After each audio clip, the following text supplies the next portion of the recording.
girl. 'Cause darling, I've been looking for you. Yeah, I'm looking for you. For you. I'm looking for you. For you. Let's get it now. I'm so up, I could be a pilot. Be a pilot, we could be a pilot. I'm so up, I could be a pilot. Beat, beat, beat, beat, beat. Let's get it now.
Ouais, choc-les, choc-les. Ouais, choc-les, choc-les, choc-les. Ouais, voilà ce qu'ils me disent. Les entends parler et ils m'étrisent. J'arrête que pour rafler la mise. Petit pas sur la piste. Et le succès, je l'ai pisté. Disque la place du premier. Fais monter la côté. Sur moi, tu mises gros. Tu connais déjà l'équipe. Ça criera au complot. Je prends le double, on est quitté. Je fais la magie des chiffres. La somme, je la triple. La concurrence, la dribble. Et le stade est en délire. Ça fait choquer, j'arrive pour tous les choquer. Toute la foule elle est choquée. J'espère que t'es accroché, accroché. Gauche, droite, esquive les rageux. Coach m'a rajouté du temps de jeu. Dans l'action, ouais, je me sens en feu. Je suis on fire, fire. Je fais la différence au compteur. Money time, ça shoot sur le buzzer. Switch, je suis on fire, fire. Choqué, j'arrive pour tous les choquer. Toute la foule elle est choquée. J'espère que t'es accroché, accroché. Choqué, j'arrive pour tous les choquer. Toute la foule elle est choquée. J'espère que t'es accroché, accroché.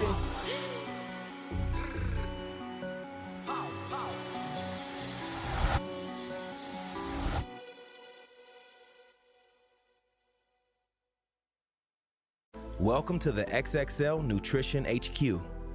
XXL Nutrition is the most popular online supplement brand in Europe.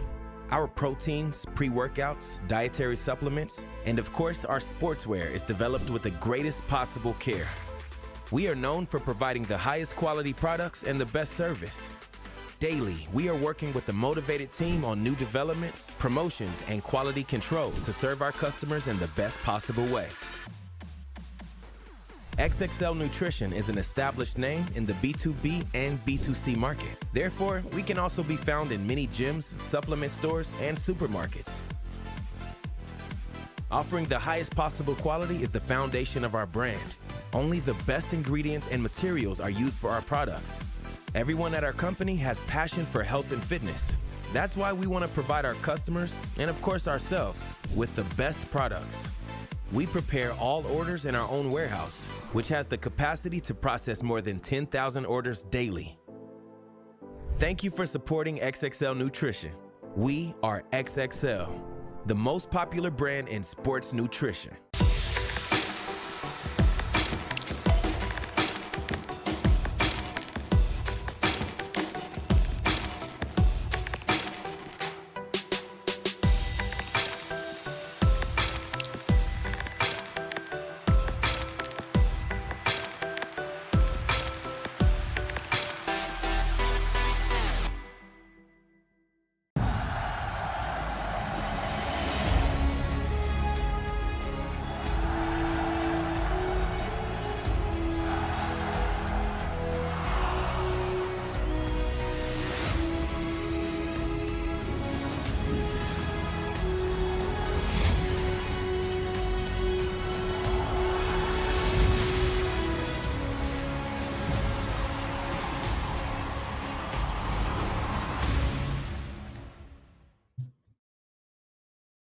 All right, hello everybody, and welcome to Voltage League. We're back with another playday. It is me, Reaperns, and today I am joined once again by Bullet.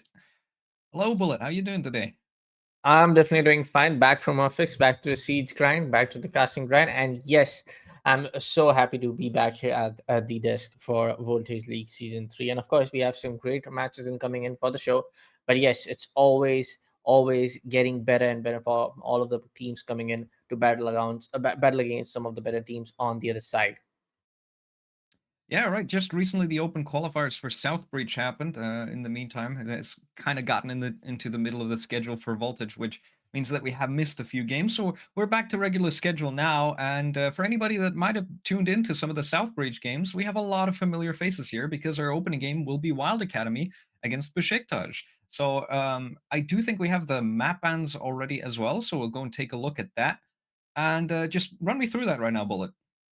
Yeah, we do see Wild Academy as usual taking out Consulate, taking out Night Haven, taking out Lair. But Night Haven Labs is something where they love to play around. But we do see the side of Besiktas also taking out the side of Clubhouse and Bodden. And we have seen Besiktas playing on the map of Clubhouse pretty well. And the side of map is going to be on the map of Cafe, which is going to be Wild Academy at starting off as an attackers first. Yeah, all right. The attacking start for Wild. I'm in a bit curious considering that Besiktas were the ones to ban the last map, so they decide to start on the attack. Usually, you want to start on the defense whenever you're given the choice, but I'll think to themselves they want to rack up some rounds on the attack before they move themselves onto defense. Interesting approach if they can make it work. If they start off hot, they definitely have a good chance of trying to lock this out. But um, let's also take a look at the lineups in the meantime while we talk about first of all, Besiktas, you know these guys, I know these guys. They're a Turkish squad that's been around for ages and ages and ages. They have a very big roster. They've got quite a few players that they rotate in and out every now and then. But for the most part, I think the ones that you're looking at that are basically consistent nowadays are, for instance, Salim and Godero. Those are the kinds of players that you expect to be playing every single playday because they add a lot to this team. And in recent times, Besiktas have not just had the aggression and the gunplay, but also they've had just the team playability and the ability to hold back. I think that's something that they've recently practiced and recently improved on, and Mhm. that has really, really skyrocketed their performances, especially against worse opponents, because they don't make silly mistakes. Yeah. For me, I feel like Salim Crane is that one player being so having that so much confidence in those gunfire and having just that pure sheer raw mechanical skill that he's able to pop off against the opponent teams. But for the side of Wild Academy, as you can see, there is one of their worst, that cafe is one of their worst maps according to this entire profile, and this is like for both of the teams. On the last for the side when we saw the Besiktas team profile was same for the side of Besiktas as well. So it's going to be pretty interesting. Both of the teams playing on their worst map against each other. But right now, as you can see, Wild Academy has been the team that has lost only one game for the entire play when it comes down to versus league. And there's another one team that has only lost one game that is going to be the side of ITB, which are going to be see in the next matchup, in NXT facing up the side of ITB Academy. But for our today's, Wild Academy and Besiktas players lineup, we do see Bumsy, Evan, Sneak, Garen, and Mats coming in from the side of Wild Academy, and from the side of Besiktas Esports, it's going to be Boldov, Salim Karim, Tezer, Gutro, and Shanks. All right, and a bit of further information. We are in a double round robin system. That means every single team inside of this group stage plays each other not once, but twice. Yes. So we're currently on the second rotation, which means that Wild and Besiktas have already seen each other before. And the last time around, it went down on Nighthaven, which ended up being a 7-4 victory for Wild, as once again, Wild have so far only taken 2 losses, one of them even being in overtime. So they've really not lost out on many points. They've established themselves toward the top of the leaderboard. But in recent times, once again, I say Besiktas have really managed to practice a bit of consistency, and I'm hoping to see that today out of them. I'm hoping that they don't get overwhelmed by Wild immediately, that they find their footing first of all, and that they have a chance to really show what they've been working on because they've got something to go up against, which is the previous scoreline. They want to get revenge, obviously. I mean, against a team like Wild Academy, everybody wants to get their revenge. The only team that that has defeated Wild Academy is going to be the side of ITB. But for now, Oh folks, my. let's take a look at the staff predictions. And of course, before I continue further, it's going to be only just repairs as you can see on the screen to go for the side of Besiktas. I want to ask why. Give me some stats. Give me some facts. Why you think that Besiktas is going to win over Wild Academy today? Well, I've already told you they've been on an upward trend. They've been finding their consistency a bit more, and I just have faith in Silim to be able to do this. We're on a different map, so we've got a clean Mhm. sheet. It's not like we're going to rematch on Nighthaven. So I think this is a lot more open than you would think just looking at the scoreboard. Because obviously, looking at the scoreboard, you have two Titans. You have Wild Acad, you have ITB Acad. Obviously, those two teams are at the top, and everybody else is somewhere in the middle of the pack trying to fight for positioning. So I'm hoping that Besiktas continue their upward trend and are able to maybe take it to one of the two Titans. Yeah, definitely. You all want to see two of the teams fighting off till the better end. While Academy has been on a run, they have only lost one, but as like you correctly said, Besiktas on that upward trend. They have won up against the side of Divoli 7-2 on the map of Nighthaven. They won against Enemy Legion Hornwell on the map of Consulate with an 8-6 score line, and won against also for against the side of NXT with a score line of 7-2. So I feel like yes, again, this can be that one factor that while Academy wants to play it. Very cool. Plan wants to play very calmly. They know for a fact that yes, they are one of the top tier rosters in the entire league, so they can definitely be that team to just eight their entire opponent. But there's one pointer that Cafe is one of the worst matches for both teams. So that can be a huge, I would say, a turning point for both of the teams. But for now, let's take a look at the operator bans. All right, we've got our match on hand, and the first ban comes through. It's looking like Besiktas want to get rid of the Monty. This is a classic at the moment. Not really expecting anything different. And the second ban that comes out is the Blitz. So Wild also choose to get rid of one of the shield operators. Cafe is a map where you can take a lot of space using those shields, especially on the bottom floor. But really anywhere, because these operators have just been, with the rework coming in, they've become so strong, and they're so oppressive in taking space. It's difficult to hold anything on the defense if they're up. So both of them get taken out, which leaves no other attacking bans to take anyone else out, like, for instance, Roam Clear and so on and so forth. And the remaining 2 bans are going to be fairly cafe-specific bans as well. We've got the Azami, who's very good at holding piano using those Cuba barriers, and the Mira, because once again, Cafe, just like, I know it's not in the rotation anymore, but just like Theme Park used to be, very long sightlines, very good angles that you can establish with these mirror windows, and they are just way too defendable. It is so difficult to get rid of some of these mirror windows. So it looks like Besiktas choose to just get rid of it, and they will start on the defense, and they will not start with top floor, they will start with kitchen instead. Attackers need to locate and Yep, defuse and like bombs. for the side of Mira, I feel like even in the map, even for the objective point for objective area for kitchen, even in the third floor, Mira is one of the strongest operator that you can go in for. Even against an operator like Smoke or an operator like Castle, it's one of the strongest operator I feel like in terms of defense. When you have so many close quarter corners happening, where you can use those black window to just catch your opponent off guard. But for the side of Wild Academy, yes, things are gonna get pretty interesting. I'm not really sure if might see teamers coming in, if we might see a lot of teams putting down the effort to open up the freezer hard breach as well.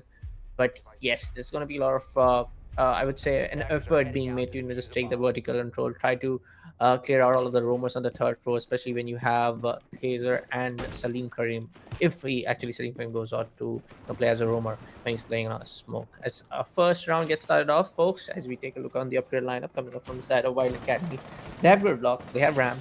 Of course, Ram and Buck, they can definitely coordinate and go together to take the vertical control on the clear out the top post floor, and then try to clear out the train and the mines area. But for now, we do see the castle playing on towards the mining room, playing in the mining room. All right, and interesting angle from Bodolf, holding from the hatch up above onto an angle down to bottom white, trying to see if he can play some sort of cutoff for anyone trying to get themselves in on this garage side. But Bimsy's already gotten around this, and Evan's right behind him. They've snuck up to the whiskey bar, and they've got a rotation here. There is barbed wire to try and give the game away, but they're just going into sight. They will be able to get rid of the Skopos clone, and now they have complete site control. Salim, however, finds the first. Evan does go down. And while they have site control, they don't have control of anything else. The hatch is still in control of Besiktas. And now Bimsy is just kind of stuck here, and they're going to start playing Vert on him. He does do a lot of damage to the players up above, but now he takes a lot in return to the smoke, but he finds one before he gets himself traded out. It's a flurry of kills for Wild in the kill feed.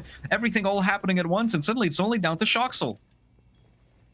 It's just 1v1 now, folks. Even we as casters are not really sure what just happened in that 2-second mark. But right now it's going to be a 1v2.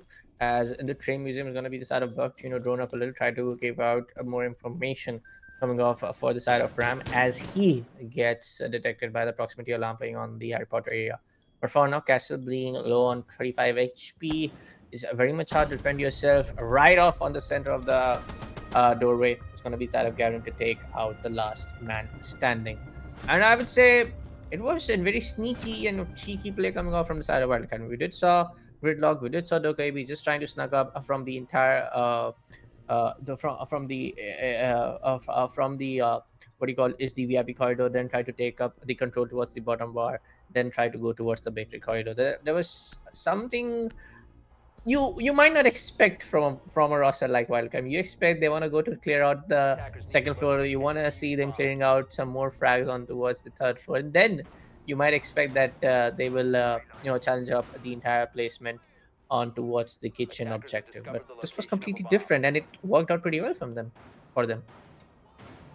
Yeah, they want to go aggressive, they go opportunity spotting, and they find an opening, they find a gap that they can completely abuse over in Whiskey. It wasn't held properly by Besiktas. They get themselves in. From there, a bit of stalling, just some rotations coming in to get themselves into positions, and beautiful execute. Besiktas not able to just stop these wild players from getting into these gaps. And now we have Besiktas not retrying the site, instead going up to top floor. Bit of a different lineup now as well. Bringing the castle in once again, though. Just to have some of those Yeah. castle barricades in certain positions to just, you know, block these sightlines. Make sure that Wild don't get themselves into certain positions where they shouldn't be within the first few seconds of the round. Didn't pan out that well the first time, but here's to hoping that Besiktas learn their lesson and make sure that they're watching their backs. Make sure that they're watching even closer to the site, because if you're not careful, Wild is just gonna run all over you. Yeah, and putting out your entire focus, putting out your map presence for towards just a corner of a map is something that you need to take care of. Of course, that was round number 1. Of course, we will see much better performance coming out from the side of Besiktas, much better play coming out from the side of Besiktas as we proceed on towards the next rounds. We do see there could be logic bombs coming into the play, except for Echo and except for Mute. Everybody's gonna get detected with those vibrations coming off from their phones. But right now, we do see the side of Mute in a tight spot for now. If somebody tries to just rush up towards from the bottom of the white stairs, it's going to be the side of Cup Khan to just be ready to give some cover towards his friend But for now, for the side of Wild Academy, they are taking their time on. They're trying to go with the drones. They're trying to play on that coordination. They're trying to take out and block possible line of sights with that Capito smokes going down. But Hazard's going to take out Sneaky Sam as well with that shotgun. And something is completely off for the side of Wild Academy this time around. The opportunity didn't came in. They were trying to make one, but they completely failed. And Boldorf takes out the side of Mats, and it's going to be Garen in a 1v5. Right, this is what I like to see. Wild try the same thing, and Besiktas this time are there. They're in the right positions. They're there to completely shut down this take. They try sending Bimsy up into a space where he shouldn't be once more. But this time around, we've got players in the positions to deal with that. We've got Caesar downstairs, and we did have Bodov as well. And now Shoxa will get the final kill. It's a flawless round for Besiktas to answer here on top floor. They tie themselves up 1-1. Now the basement will be locked, and Besiktas have a chance to maybe put themselves into the lead here, as we get a quick replay as well of that final kill coming through, I assume. And it does look like Besiktas are not choosing to go back downstairs, Bullet. We've instead got a fireplace and mining heading our way. I mean, this is something I was expecting. Now they have got the confidence that, hey, we are in the right positions right now. We are more than ready to take you out when you want to just snuck up on us, just like you did in the first round. So we are just more than ready. And of course, you want to just not repeat your sides. It's one of the classic ways that you want to go in. But hey, you don't often see a team like Besiktas, or maybe even in a community match, that somebody goes on to fireplace and all the way pretty early in the third round itself. But trying to put in the conversation from the second round, I'm not really sure what Wild Academy was trying to do. They were trying to block the whole cocktail entrance and then maybe take an entry towards White Corridor, then try to take the control of the piano room. I'm not really sure what they were thinking, what their thought process was. But you knew for a fact that there's somebody on White Stairs and there's one C4 already playing on the second floor. So even if you get the piano control, somebody would have got you with that C4. But hey, that's done. But let's see what they have in plan for round number 3. All right, once again sticking out the Dokubi, however, this time around, giving it into the hands of Evan, as Garen's also on the Ying. It's going to be interesting. Of course, with the double shield ban, that does mean that a lot of execute-based utility is still available. And you can see the Warden has been coming out for Besiktas already. They are kind of expecting this. Garen does get the opening kill, though. Toxo goes down, and with that, that's the Warden off the board. I seem to have caster cursed him out of this round. And now the Ying should be able to just rain some terror onto any unsuspecting, unfortunate victim on the defensive side. As long as they can box somebody in, they can flash them to hell and back. And from there, there's not really much that you can do to defend yourself. So Besiktas will have to make sure that they keep themselves on their feet. As Caesar does exactly that. He's able to take down Beamsy. That is the sledge traded back. However, Garen will find one more. Caesar goes down as well. And it looks like Wild, by any means necessary, are going to try and take top floor control. Gutter, though, finds Sneak just a little overextended. And now Gutter has a chance to potentially fall back as well. He won't be traded immediately. He can continue holding this top floor, which is going to waste a decent chunk of time for Wild as they are looking to redrone him. There's some yellow pings coming through. They have a rough idea of where he is. Oh, Evan is trying to establish this angle. If he can find this, that would be huge, but I don't think he can from that window. Yep, he's just trying to provide some cover. And we do see Castle going down from the hands of Mats, and that's gonna be a one more player going off from the side of Besiktas. And overall, a very good approach coming in from the side of Wild Academy to when you just play on that back-to-back trade game. And for the side of Besiktas, we did saw even both like Shocks being kind of over aggressive. And What an angle! Pretty much same for the side of season. And as you said, Mats gets a 1-1 from that extraordinary play with that angle coming off for the side of Mats, and that's going to be pulled off to be ready as somebody just raffles in. We do see another run out, and that's going to be the side of Legion being ready with the prefab, but that's going to be the flashman to just blind him out for more than a couple of seconds, and both of the players are already out.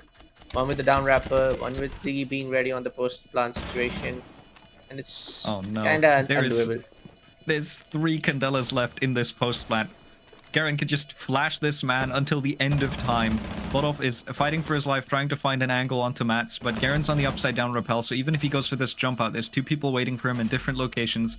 I don't think he can do this. He's gonna try and stick it, but he is the player on the rappel. If he could find it, it would be huge. But Garen takes him down instead, and there we go. That Ying uses 1 Candela in the entire round, and it's in a post plan, so it doesn't even really need that utility. Wild aggressively able to take enough control, able to win enough gunfights over to Besiktas off of some information to put themselves comfortably back into the lead.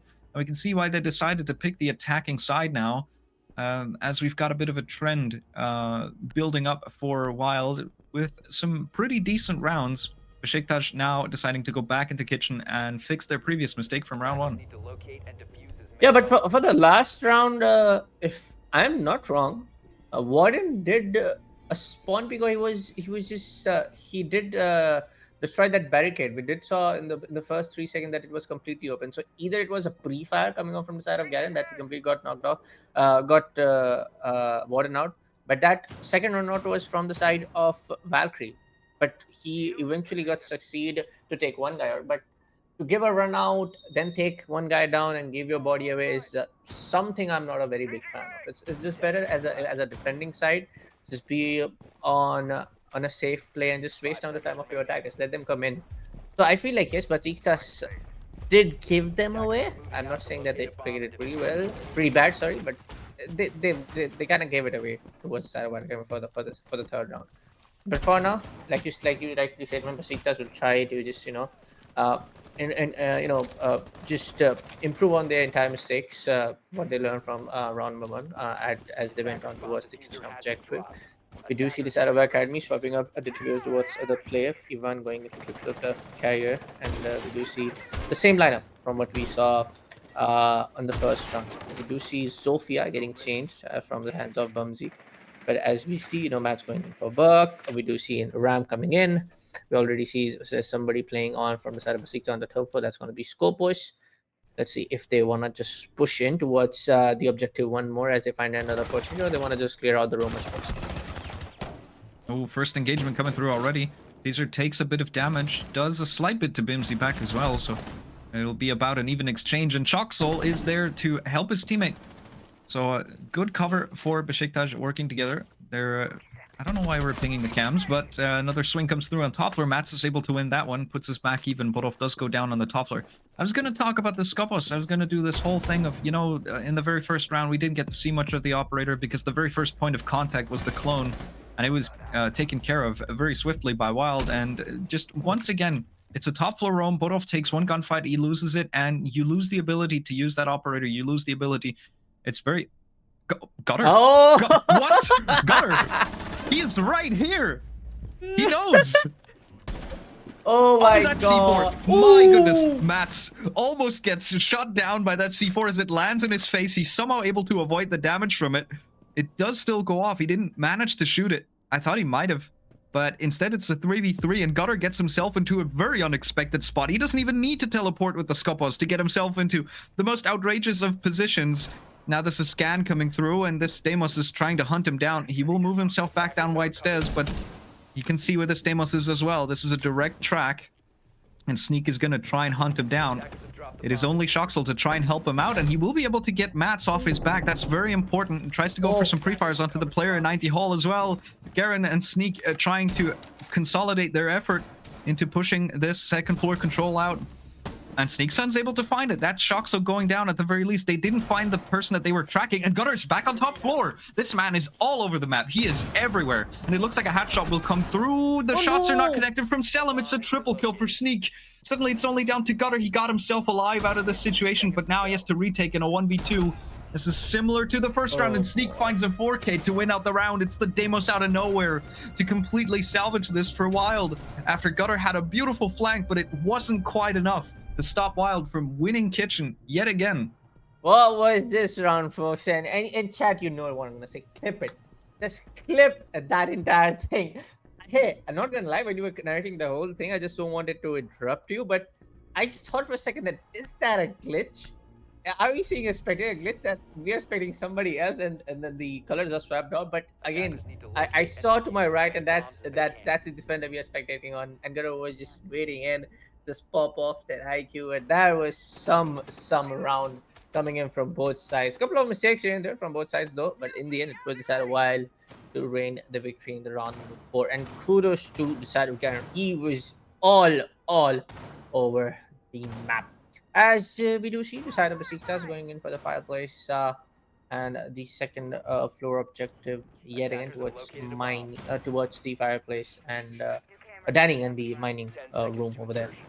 But for now, it's just looking really good for the side of Wild Academy. Yes, we do see the side of Besiktas getting overwhelmed, getting a little bit overexcited in some of those gunfights, trying to peek a little bit aggressively, even when they know that in some of these angles, some of these obvious angles attackers will come through.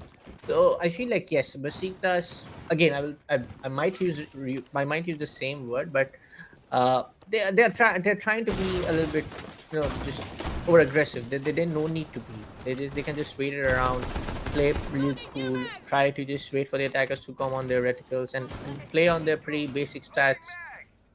Go play by the books. What I'm trying to say is. At the moment, Besiktas have to find their footing somehow. And Wild is...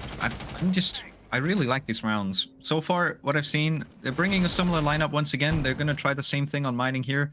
It's going to be round 2, and Besiktas do have the Warden once again. Let's hope that Shoxel doesn't die as early as he did last time, so that we have some sort of counterplay coming in. Be interesting to see what the plan for Besiktas was, because very clearly they did bring the Warden for a reason, and it looks like Caesar's going to go for a run out. Is there Claymore to stop him? No, there is not. Bimsy goes down. That's the sledge dealt with once again.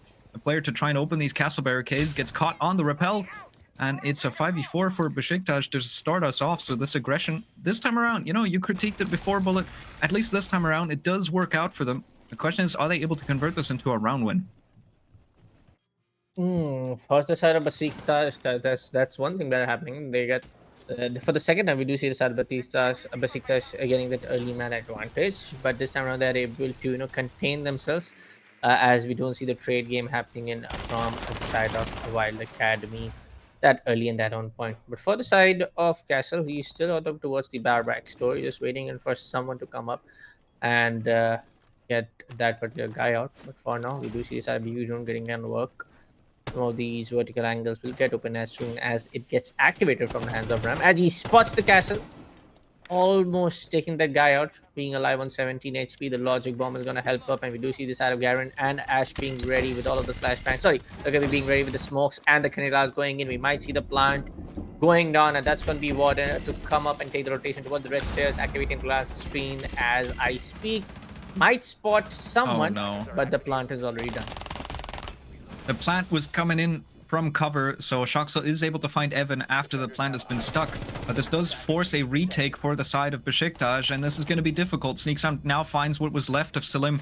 Shoxel is able to find another So it's only down to Garen and Mats who are holding this from outside, but they've got a killer crossfire here. If they can play this properly, a defuse is coming in, a jump out to try and connect this, but Mats finds 2, Mats finds 3. It's down to a 1v1. Both of these players are low HP. Here comes the swing, and Mats wins it. Wild win another round off the back of their carry Nomad, doing everything, even having to switch to the pistol and running out of ammo. But he brings it over the line, and will Wild win yet another round. It is 4-1. This was, in my opinion, it was pretty close for the side of Wild Academy. That castle, if I feel like if he wouldn't have been what 5 was left about 5 or 7 HP in the end when he put up that last guy on towards no, towards the third guy on towards the third floor when he was trying to put up the playing against that angle. But that was pretty close for the side of Wild Academy. As well as we proceed down to round number 6. So that is going to be the last round which we'll see as before the attacker and defender swaps are being done. So for now, yes, but these Besiktas are finding it a lot harder to even get that. I would say a similar way to just control and put down your presence. Especially, I'm not able to see that particularly happening in from Salim Khan. I mean, this guy is that one guy that I have seen performing so well in the past couple of months as I'm, casting in, matches for Besiktas. He's that one guy when he starts to pop off, he just pops off everyone. I feel like he's not in his right element right now. It's just not his day.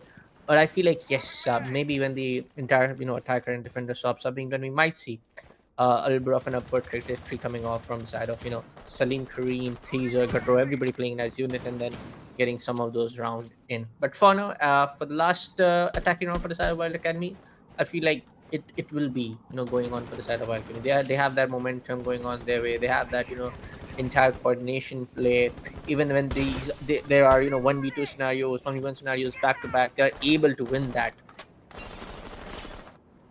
Well, we're back to the top floor. This is the only bomb site that Besiktas was able to win, and it came off of a collapsed rush for the side of Wild Academy that didn't quite work out the way they wanted it to. Ended up being a flawless. And once again, so far the only one that they've won. And I mean, my theory so far, we have seen on the stats earlier, this is the worst map, just statistically speaking, for both of these teams. But for Besiktas, my theory is just that you're kind of putting your best guy on Castle. Like, Salim's been playing the Castle a bunch so far. And I might be able to finish that point later on, but at the moment it looks like we have a Finca boost coming in to try and take control of shop. Looks like there's some aggression coming out from Wild, but so far they haven't found anybody to try and take this aggression toward. They're just using a lot of this. They're getting themselves forward. They're expecting Besiktas to take the fight to them, but so far that hasn't really happened. Just a lot of red pings trying to clear out a bulletproof cam. They've taken control with 1:20 to go. But so far, Besiktas really not offering them a fight. And this is what you wanted to see, Bullet. You wanted them to just play the clock, play a bit more passively, and they're doing that with the Echo, as Teaser is able to at least find the opening kill. Does take down Sneak, and this is going to make it even better. If they can play for the execute now, they can hold on. Salim finds another onto Evan. It looks like top floor might just be the site for Besiktas to salvage this matchup, as they really don't want to stare down the barrel of a 5-1 split. So instead, if they can win this round, and they only have 3 more to find if they want to, some damage gets exchanged onto Bimsy as well. Garen drops down, is able to find one, but Teaser with the trade once again, he's good for it. Bimsy tries to push in, does get cut down by Salim. That is another kill for Salim, double for him in the round. Gutaro takes down the last. Garen goes down 2, and it is a 4-2 split. Advantage for Wild, however, Besiktas able to stabilize just a little bit. And once again, it is nearly a flawless round on top floor. So yeah, that was that, folks. Just 2 rounds coming up for the side of Besiktas. Some of the rounds were very close as they were playing on the defense, but this is the time to redeem themselves. 4-2 is the scoreline. 4-2 is the scoreline where we have seen Wild Academy just trickling down to pedal to the metal, and they're able to get those back-to-back defense stuff, whether it's the any map. Because hey, Cafe is the worst map for both the teams. But now on, we have seen Wild Academy playing in so close. Even they are able to get those victories so close that Besiktas are just not able to take the control. And even if you even take the last round for consideration, we did saw Wild taking it to towards almost winning that round. Almost, if that crossfire coming off from the side of Sneaks and Garrett Flippin played in the end.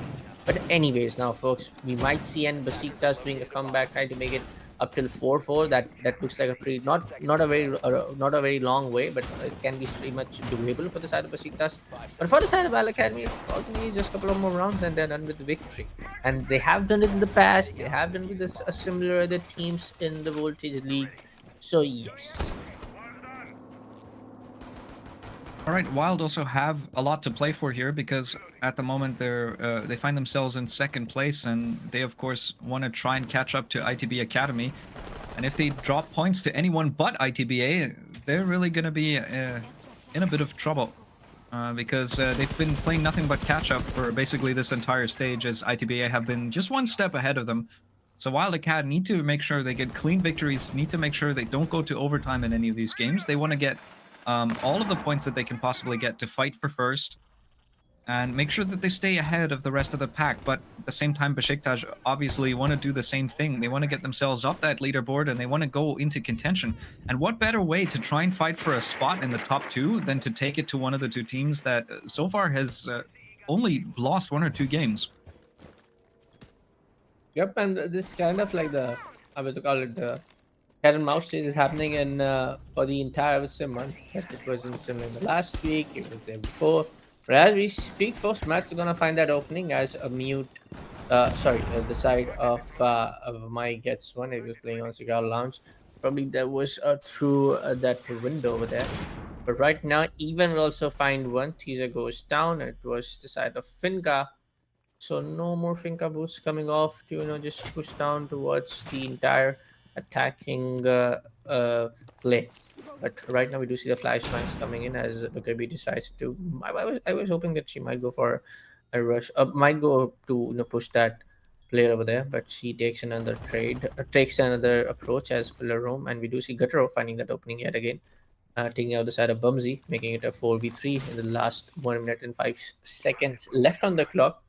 We do see a Gridlock being ready on the red stairs on towards the second floor. We do have the KB trying to just incorporate and support the push from the red stairs as well, back to back. But I'm not really sure where Flores will come in. Right, Borov is now inside of shop down on this new hatch, but you can now see that the Goya canisters are starting to get popped. Those Vulcans are going to burn a lot of time, both literally and figuratively, as Matt's able to find Guturo, and this makes things even worse. There's only 2 left. Salim finally able to push himself up the white staircase, but he will get traded immediately as Mats gets himself a triple. Will get traded out. Borov finds 2 for himself. He only has 1 more to go through. The problem is he has 7 health, and he's facing Garen, who's still full HP, and he's got a DMR. All he needs to do is tag him anywhere in the body. It could even be a shot in the foot or in the leg, and Borov is really running out of time here. He's gonna try and go for the swing. He does connect the bullet, but it's not quite enough. That HP coming back to haunt him. It's enough to get 2. It's not enough to get 3. And that means that Garen wins the round for Wildcat, and they pull even further ahead as they get themselves up 5-2 now. They're just 1 point away from match point. Just 1 round away from match point. But here again, folks, this is by every other round, like in every other round, in the past couple of rounds, if you see round number 6, it did happen round number 7, round number 5, round number 4 and number 6, and then now happening in round number 7. I feel like some of the rounds are getting so close for the side of Wild Academy. Every now and then there's someone from the side of Besiktas being so low in HP, trying to win that round, trying to get that clutch. But someone from the Wild Academy being on a full HP bar, just being ready for the side of Besiktas who's come up. And Wild Academy able to win that round by taking the last guy out. So yes, Besiktas are able to get on towards the finishing line, but they are not able to cross it. They have to find that spot. They have to find that gap to just cross that finishing part to get that round victory in their hand. But as I saw the entire first attacking from the side of Besiktas, don't take me wrong, but I don't see this going on the other side. I don't see Besiktas winning more couple of rounds in their side, because Wild Academy, they are just playing better compared to what I'm able to see from the side of Besiktas. They're able to pick some of these utility-based objects like Vulcan connectors are coming in, the Burrows are coming in, Valkyries are coming. All of the information, all of the utility play are being done so well, being timed so right. So I feel like it's gonna be more than hard for the side of Besiktas to win a couple of rounds and get to making it a 5-4, or maybe even making it on their side. Well, another thing to point out for Wild is that Evan took a while to find the board, and both Bimsy and Evan have died basically every round, despite them being so far ahead. It's 5-2, but both of these guys having so many deaths does show that these are, at least some of these rounds are very, very close. And at the moment, for Wild Cat, it's just a Mats and Garen show. Both of these guys have found massive value. They're the ones to always be alive in the late stages and find multi-kills that bring Wild over the line, that are able to deter Besiktas from doing anything. And speaking of Besiktas, we've got a bit of a push coming in, as there's some Dokkaebi calls, and Salim finally activates, gets himself one more kill, and is able to take down Matt. Scudero finds Garen hiding up on top floor as well. That is the 2 carries taken out. Shoxel able to find Bimsy too. Now, Evan finally responds, but it might be too little too late, as Besiktas have taken complete top floor control with just under half the round still to go. Sneaksan will try to retake. Is able to find Bodolf. Bodolf does not expect him. And now the retake is on. Sneaksan finds a second. It's huge. I've said these 2 players on the side of Wild are the most important, and Sneak adds himself to that list. However, it's not enough. Besiktas able to hold on, able to win an attacking round here in the second half, and they're able to stave off match point just for now and bring themselves just that little bit closer to their opponents. That was good. And this was something which I wanted to see.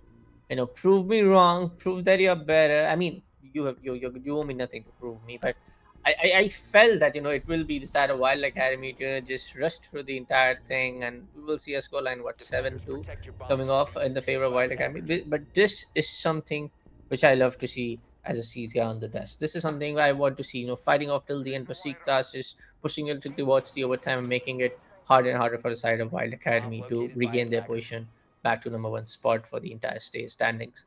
But for now, I think for a fact that yes, Besiktas, if they're able to hold their calm, hold their horses down, try to play by the books. Again, I'll say this again: play by the books.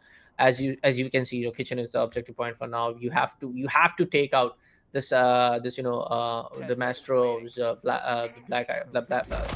evil eye cameras coming off from the side of Mastro. You have to somehow try to get the Volcat connectors out as early as possible, because in the end, in the closing down seconds of the round, if you're not able to get these utility off the board, these are gonna provide some great value for the side of Wild Academy to just wait for you to come inside the objective and play with these utility right, play on the timing right, and they'll be able to just close you down with the entire crowd control.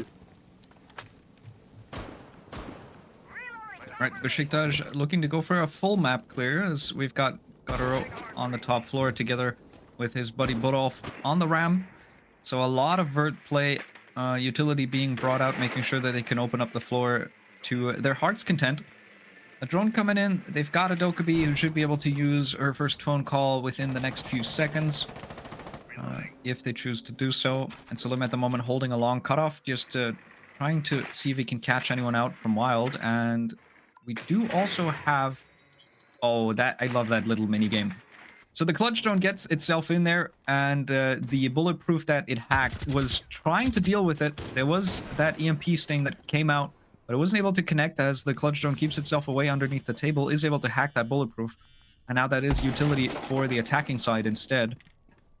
Always love watching these little utility games. Little drone wars action.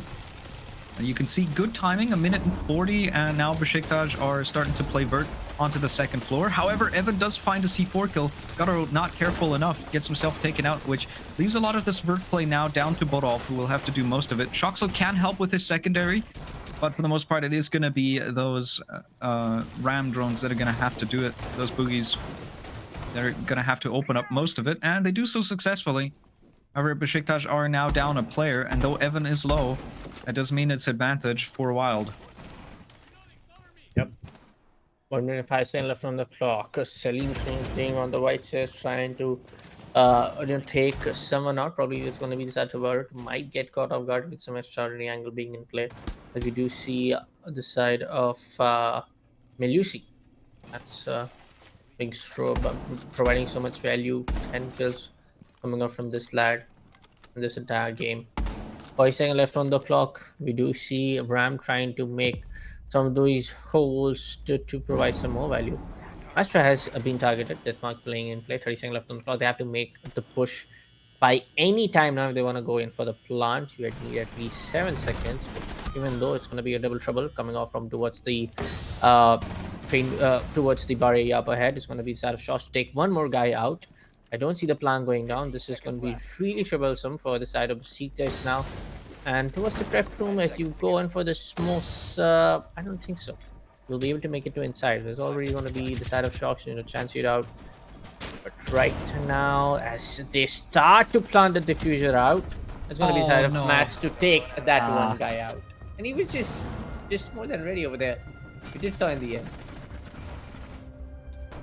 So, Besiktas spend most of this round clearing out the map, getting vert control, and opening up the floor. And in the end, they go for an execute. They use these smoke grenades beautifully to get that cross going, to be able to run from red all the way into kitchen site and start that plant. And then it is exactly those vert angles that come back to haunt them. Matt's up above, still had an impacted pocket, throws it at the floor. There's information on where the plant is going down. He's able to find the planter. And because the time is so low, there's no chance for Besiktas to try and change their plan up even the slightest bit. They just lose the round, and Wildcat put themselves up to match point, which means that there's no more second chances for Besiktas here. And we're currently on track to have a complete mirror of the scoreline of the first round, the first time these two teams met inside of this league so far. Because once again, remember back to Nighthaven where Wild Academy was able to beat Besiktas 7-4.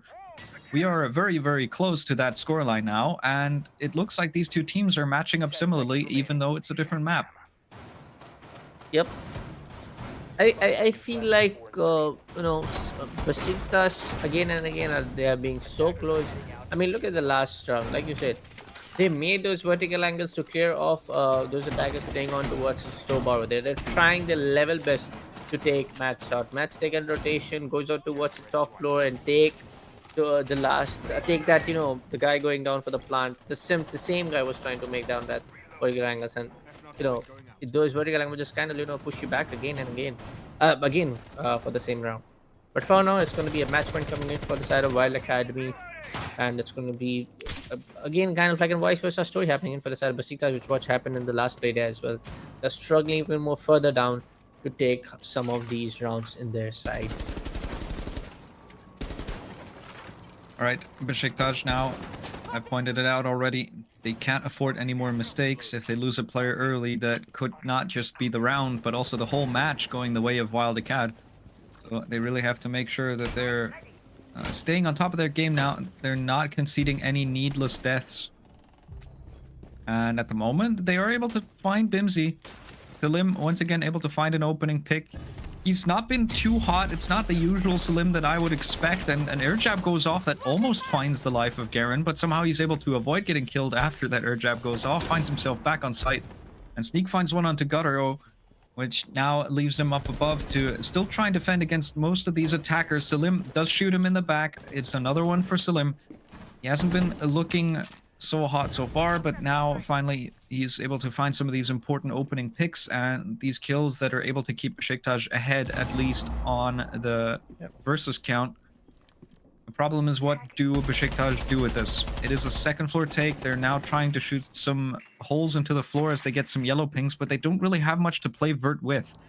It looks like they will just have to brute force their way down the staircases, and at the moment, I don't really see that happening from the positions that they're in, so they will have to continue moving around. They need to somehow form a plan of attack. They need some sort of way to execute into this, and it looks like Theezer is going to try and bring that opener as he puts himself down into Laundry, finds Mats, and now he has a decent chunk of control. Red ping coming through, he finds another.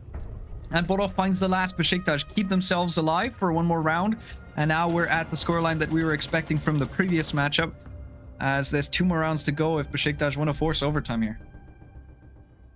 Oh, slowly and steadily. Every now and then, Besiktas are just able to put a full stop towards the entire victory parade coming off from the side of Wild Academy. Even though it was in the similar way when the entire scoreline was about to get towards the side of Wild Academy being on that match point, they were able to do 5-2. 5-2 in the end. 4-2. When the entire scoreline went out before the swap, and then we did saw an interchange when the entire 6-3 lineup came in, 6-3 scoreline came in. But for now, it's going to be again the side of Besiktas to just win that one more round to again similar way to put a full stop on the victory parade coming off from the side of Wild Academy. But if I want to ask you, your parents, what do you think?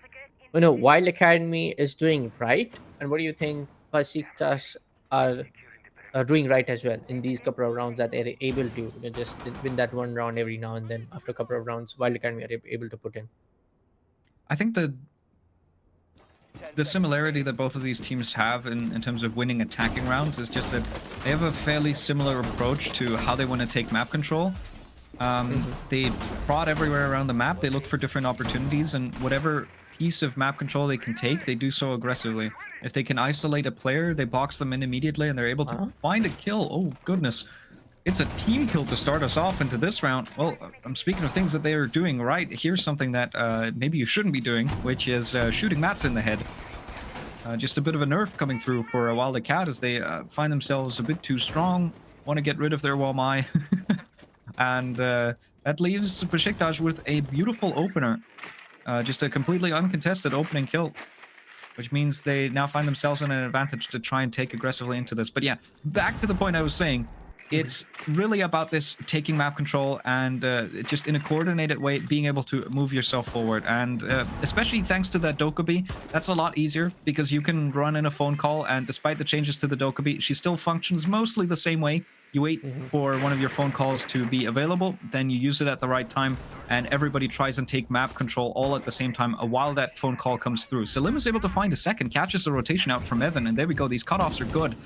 These defenders don't have many ways to get around the map, and those are going to be watched by the attackers as the second kill comes through. And Caesar is now throwing some nades over into bathroom, trying to take control of this. Does find himself in a good position to try and get Sneak out of there. Bimsy is able to go for that trade. It is a 2v4 for Wildcat. Bimsy and Garen have a lot to do, but they still have a chance here, as I don't know how aware they are of Garen trying to retake this position, as most of the players of Besiktas have already moved past this. Yeah, Garen gets himself into a spot where Silim just has no idea he's even there. And now Bodov will have to turn around and just face the consequences of what just happened. Has to try and deal with this, as Wilder stacking up both of their players, but Bodov, beautiful flick, completely punishes Bimsy, shuts him out of this round. And Garen's all alone. Bodov will be able to find him as well. He says, no thank you. We are not taking any more of these flanks, and Besiktas able to hold it down, able to win one more. Damn, that was a really, really good attacking round coming off from the side of Besiktas. How they got the entire control right. Of course, we did saw in a Wild, taking their topmost fragger out in that TK, and that kind of, I feel like, Mats being that, top fragger guy, being with that 11 kill, did provide a lot of value. That Mats was out for the entire complete run, and Besiktas pulled that over through in their own side. But yes, one more round for the side of Besiktas. We will go towards the overtime rounds. But if Wild Academy are able to just get that one round on this side as they are on match point, it will be all over for all of this.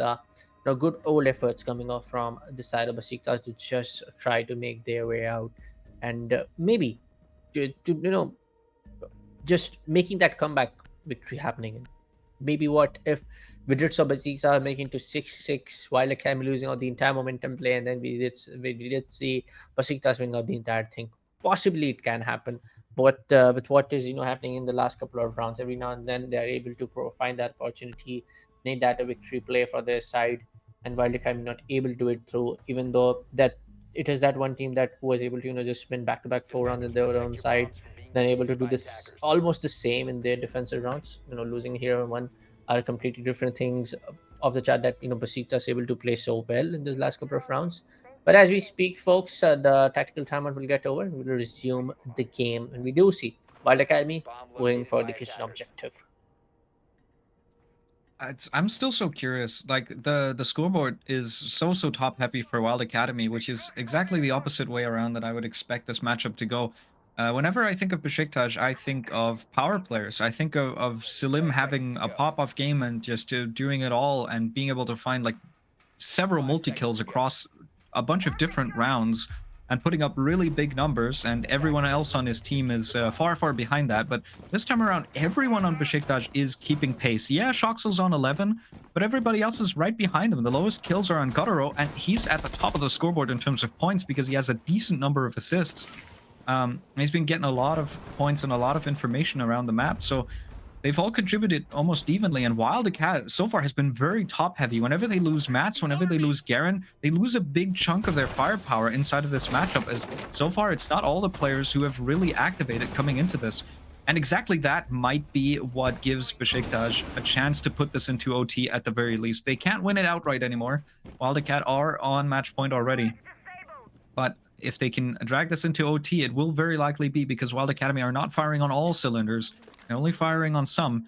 And if those fail, there really isn't any other form of consolidation to try and keep themselves in a round. And from there, Besiktas are able to stomp them. And Sneak takes a lot of damage on just a bit of a jiggle peek, tries to go for a swing onto a player outside, and Bimsy will do the same thing. Shoxel just given heaps of damage and even a kill onto two separate players on the side of Wildcat. Is now they're getting a bit aggressive, a bit desperate, and they're giving Besiktas more and more opportunities to try and fight their way back into this. But in the past, not past, in the entirety of that whole 3 or 4 rounds, if I'm not wrong, even though that Besiktas are able to get that opening kill, Wild Academy are able to win those specific rounds. That has completely happened for 4 times. That 3 times Wild Academy was able to win those, but in that one particular round, Besiktas was able to win that. When they got that early opportunity on their side, then they were able to take someone from the side of Wild Academy pretty early. But that's gonna be the side of Gutaro. And we do see Evan going out of the equation for now. Things are slowly and not very steadily, but slowly and very slowly going out of the grip for the side of Wild Academy. We do see Besiktas going in for the map control. Demas already in museum. We do see the side of Ram trying to pave their way on towards the read room corridor. We do see the prep room and towards the side of Bakery. It's going to be the side of Melusi and Mastro playing down towards the red hallway. But right now, 40 seconds left on the clock. Things can go anywhere around. I mean, the side of Sneak Stan, Gary, and Mads are more than enough to take the entire roster out from the for the side of Besiktas. They're more than enough. Look at their kills. Sneak Stan 11, Garen 10, Mads, the Holy Supreme guy. But Gutaro, as I speak, Caster Curse is real, as we all know, folks. Sneaks gets out. 22 seconds left on the clock. 4v2 situation. And it's just execution time for the side of Besiktas. The problem is these Vulcans are going to try and deny this, and Mats is in a position to potentially find some gunfights. He can win 1 or 2. He can really turn this round around. And yeah, he finds 2. It's a double. Suddenly, it's only down to Borov as Garen gets himself taken down to the Vulcans, and there's no time. Borov can't do it. It's a 7-5 victory for Wildcat as they bring it over the line just before overtime dawns on us. And it may have been top-heavy, but it was top-heavy for all the right reasons. As Wild get themselves over the line, it's still a regulation victory. They take the full 3 points, and they continue playing the catch-up game to ITB Academy. Yep. The mouse and cat chase is still on, but what a game. I mean, in the end, Besiktas did gave it their 100%. Some of these rounds were pretty close in the entirety of the match. Like, when the entire match draw started, round number 3, round number 4, and round number 7 was so close for the side of Alakhem that even they got that round almost in their side. But last some of these couple of rounds, when the team pushed on towards the match point and they're able to try to push it on towards the overtime, the entire situation kind of snapped again away for the side of Wild Academy as they slowly and steadily made it all the way towards making it a 7-5 victory on their side. All right, and with that, that's our very first game done. Wild take the full 3 points. Only piece of advice to Wild is maybe don't kill the guy that's winning your rounds. You should try to avoid getting him team killed. Other than that, solid form, but I mean, just statistically, I said Besiktas were on the upward trend, and if you just compare this to last game, yeah, it was a different map, but Wildcat last time won 7-4, this time it was 7-5, and we almost went to OT. Besiktas are still improving. This might be a loss, but it's a loss to a good opponent, and they can bounce back. And on the next play day, I'm definitely expecting Besiktas to be back in full force, and I'm expecting them to put up a good fight once again, because so far these games are very fun to watch, even when they're losing. And with that, we've got game one done. We'll have two more games for the remainder of the evening, but for now, we'll throw it to a quick break, and then we'll be back with game two.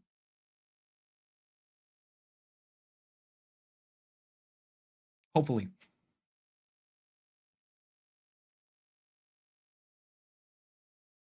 Bye-bye. I must have went blind tonight, cause I swear that you out of sight. Man, I'm so up, I could be a pilot, and I just hope trying to catch a flight.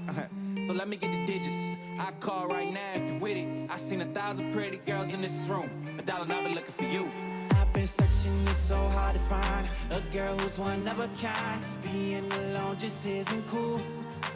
I'll take 1,000 trips around the world just so I could find you, girl. 'Cause darling, I've been looking for you. Yeah, I'm looking for you. For you. I'm looking for you. For you.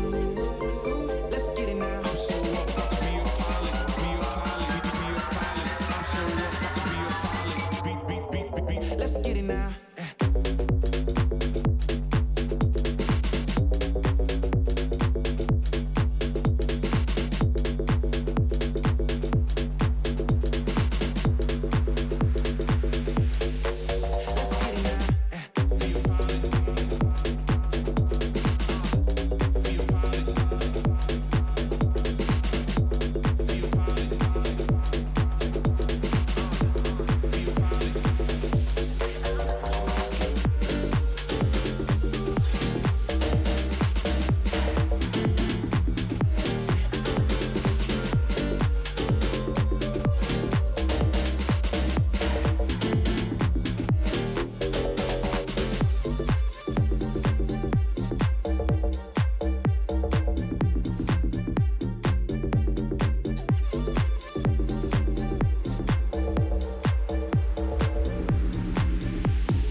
Giving every piece of my soul.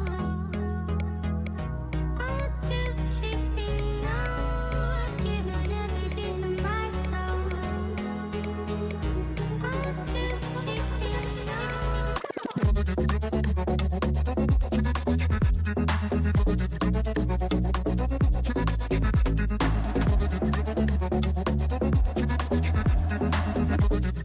too cheaply now.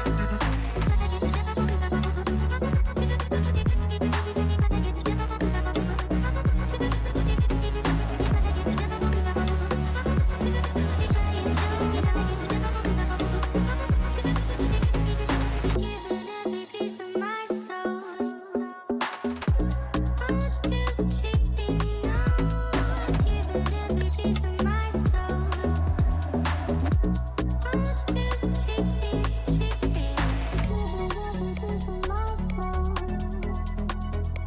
Oh, too cheaply now.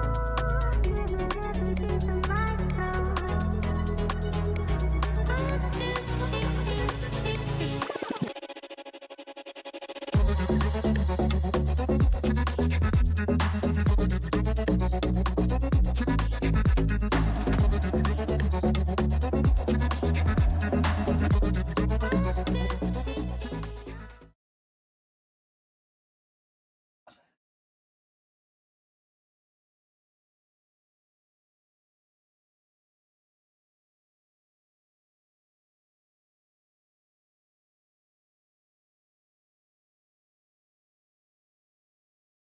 Yeah.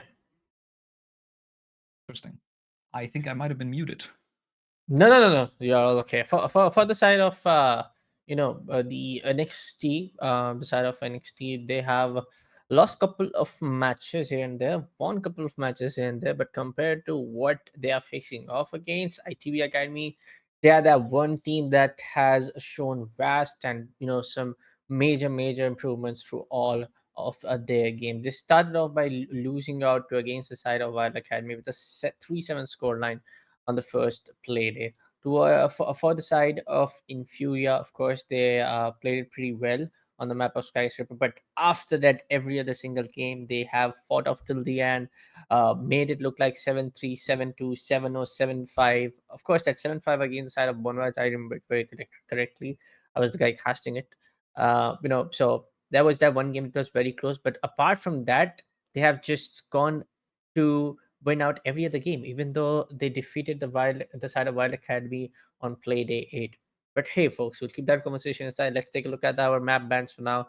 It's gonna be the side of Cafe yet again, but this time around it's gonna be the side of NXT to start off as the defenders first. All right, we've got the same map but between these two teams coming out as well. So I guess we've just got a bit of a cafe day ahead of us. Here's to hoping that map 3 might pan out differently. So looking at this time around, we've got a defense start pick. So we might see two teams that play this map a bit differently. I feel like the philosophy for Besiktas and Mhm. Wild Academy in the first game was fairly similar in terms of their approach to how they want to play Cafe. You could tell by the two shield bans and by the way they were just clearing the maps. It was very similar ways of playing it. This time around, NXT choose to start on the defense, and Yeah. from what I remember, ITBA also play this game quite a bit different from Wildcat. Whenever they clash, it's a clash of two different styles. So, despite this being the same map, we might still have an entirely different matchup ahead of us. And speaking of matchup, let's take a look at the lineups as well. So we've got the very first lineup, NXT, of course. Some of you will remember this roster before they were picked up. They did get picked up by NXT, and now they're here. It's a full French roster. They've been through a few qualifiers. A lot of people will recognize this Mhm. roster more or less as a team who's able to take it to greater levels of competition. But so far, at least inside of Voltage League, they haven't been all that successful. At the very least, they haven't put themselves toward the top. At the moment, they're sitting in sixth place. They're only ahead of Diavoli, and they're not ahead of Diavoli by all that much. Yep. And for the side of ITV Academy, the best map is going to be Night Haven Labs, total win rate of 92%. But very, mixed and combined hybrid roster coming off for this entire team. And some of these names pop off every time now and then. They have got a couple of players who got gets swapped up every now and then. But for the side of Strike, Zodiac, which be Skipper, the main guy, as we all know, not the main guy, like being that main center of attraction for all of everything, but Skipper is that one player that you will see being so, uh, you know, very raw mechanically skilled, just popping off players in the server, just trying to get ahead with the victory as soon as possible. I feel like all of these lads are extremely, extremely talented and so well made. But for now, for the playing roster for today, it's going to be side of Raiden, Zodiac, Raki, Hoa, and Rory coming off from the side of ITB. And for the side of NXT, we do see Aizen, Noski, Stids, Shiny, and Radiant. Yeah, right. Both of them fielding their main lineups. Don't be confused by the OPL stats. There's a lot of teams that have a lot of contingency players in there, a lot of subs to make sure that they can play playdays even when a player has something that gets into the middle of their usual playtime. And also, don't be confused. Raiden is not in fact German. I was second guessing myself. He is Italian. He has not changed nationality since the last time I looked. And with that, we'll take a quick look at the veto. And this is similarly one-sided to the wild one, but this time I'm not the odd one out. It's Rowan. And to ask Rowan, we gotta change the entire time schedule to ask Rowan why exactly he did pick up NXT. But hey, he just want to be the guy to support. I feel like the side of NXT. Everybody knows for a fact that for according to stats or into everything statistics, everything is favoring in for the side of ITB. But for now, we will see the side of Roman, going in for the side of NXT to just want to support these lads as much as possible. But right now, folks, we'll keep everything aside, every conversation. We'll again going down to on the map of Cafe. I feel like soon it's going to be a Cafe. I have a vibe that even our third game for the day will might be in Cafe, or maybe there's something going inside the game which I'm not aware of, like everybody speaking Cafe. Maybe something did happen in the seat scene which I'm completely unaware of the fact. Maybe your parents can tell me that. But for now, folks, let's check out our operator bands for the day for this particular game. Is this perhaps the new Oregon? Are we seeing a resurgence of Cafe as the most popular map inside of our competitive esports scene? You have to sit and wonder, but for now, let's sit and wonder about the operator bans, as the first one coming out is going to be different from the first game already. We've got a Ying ban. Once again, execute-based utility, getting rid of this. We saw Wild Academy use that to great effect. Second ban that comes out looks a bit more familiar, as ITB Acad get rid of the Monty. Very impressive operator on this, just on this entire map. It doesn't matter where, he can take so much space. It doesn't even matter the map, really. Even for other maps, Monty is just a top priority ban at the moment, and you don't want to have to deal with him. If you don't want to play your entire game and your entire meta around him, you just get rid of him. Now, Azami is to follow. ITB Acad, very similar bans to both Wild and Besiktas. They want to get rid of those Kiba barriers that make Piano very, very playable and very defendable. It's just a time sink. It's a utility sink. You have to spend so much of your collected effort on just trying to take one room for most of the round. And the mirror getting taken out as well due to similar reasons. Cafe, very static bans. However, we do have the Ying ban coming out instead this time. So no Candelas. However, that does leave the opportunity open for somebody to maybe pick up a Blitz if they feel like it. And NXT starting on the defense, they will start with second floor. Or maybe we can also see NXT playing in as Clash. What do you think? Playing someone, going in for Clash. I am getting a lot of these Clash players in my opponent.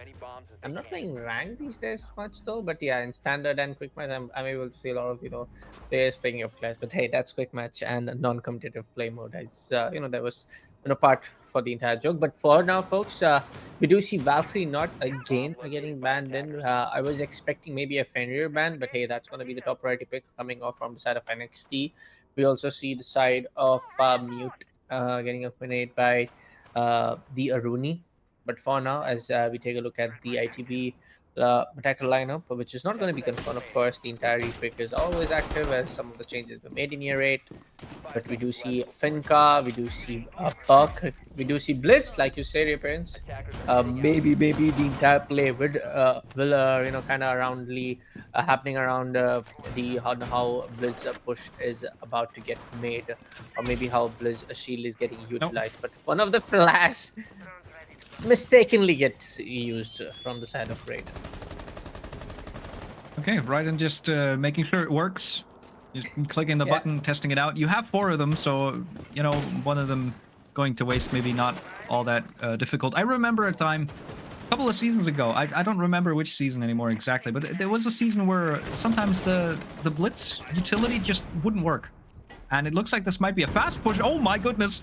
This player is completely flashed out. Rorik is staring at a guy with flashbang in hand. Thankfully, the first flashbang that came out was able to completely deal with him. And they're inside of the site. There's a plant coming through. ITB Acad are opening this up. As aggressive as Wild did against Besiktas, it's a very similar start. Edgari finds a second kill. Stiz goes down. Janowski goes down as well to Hova.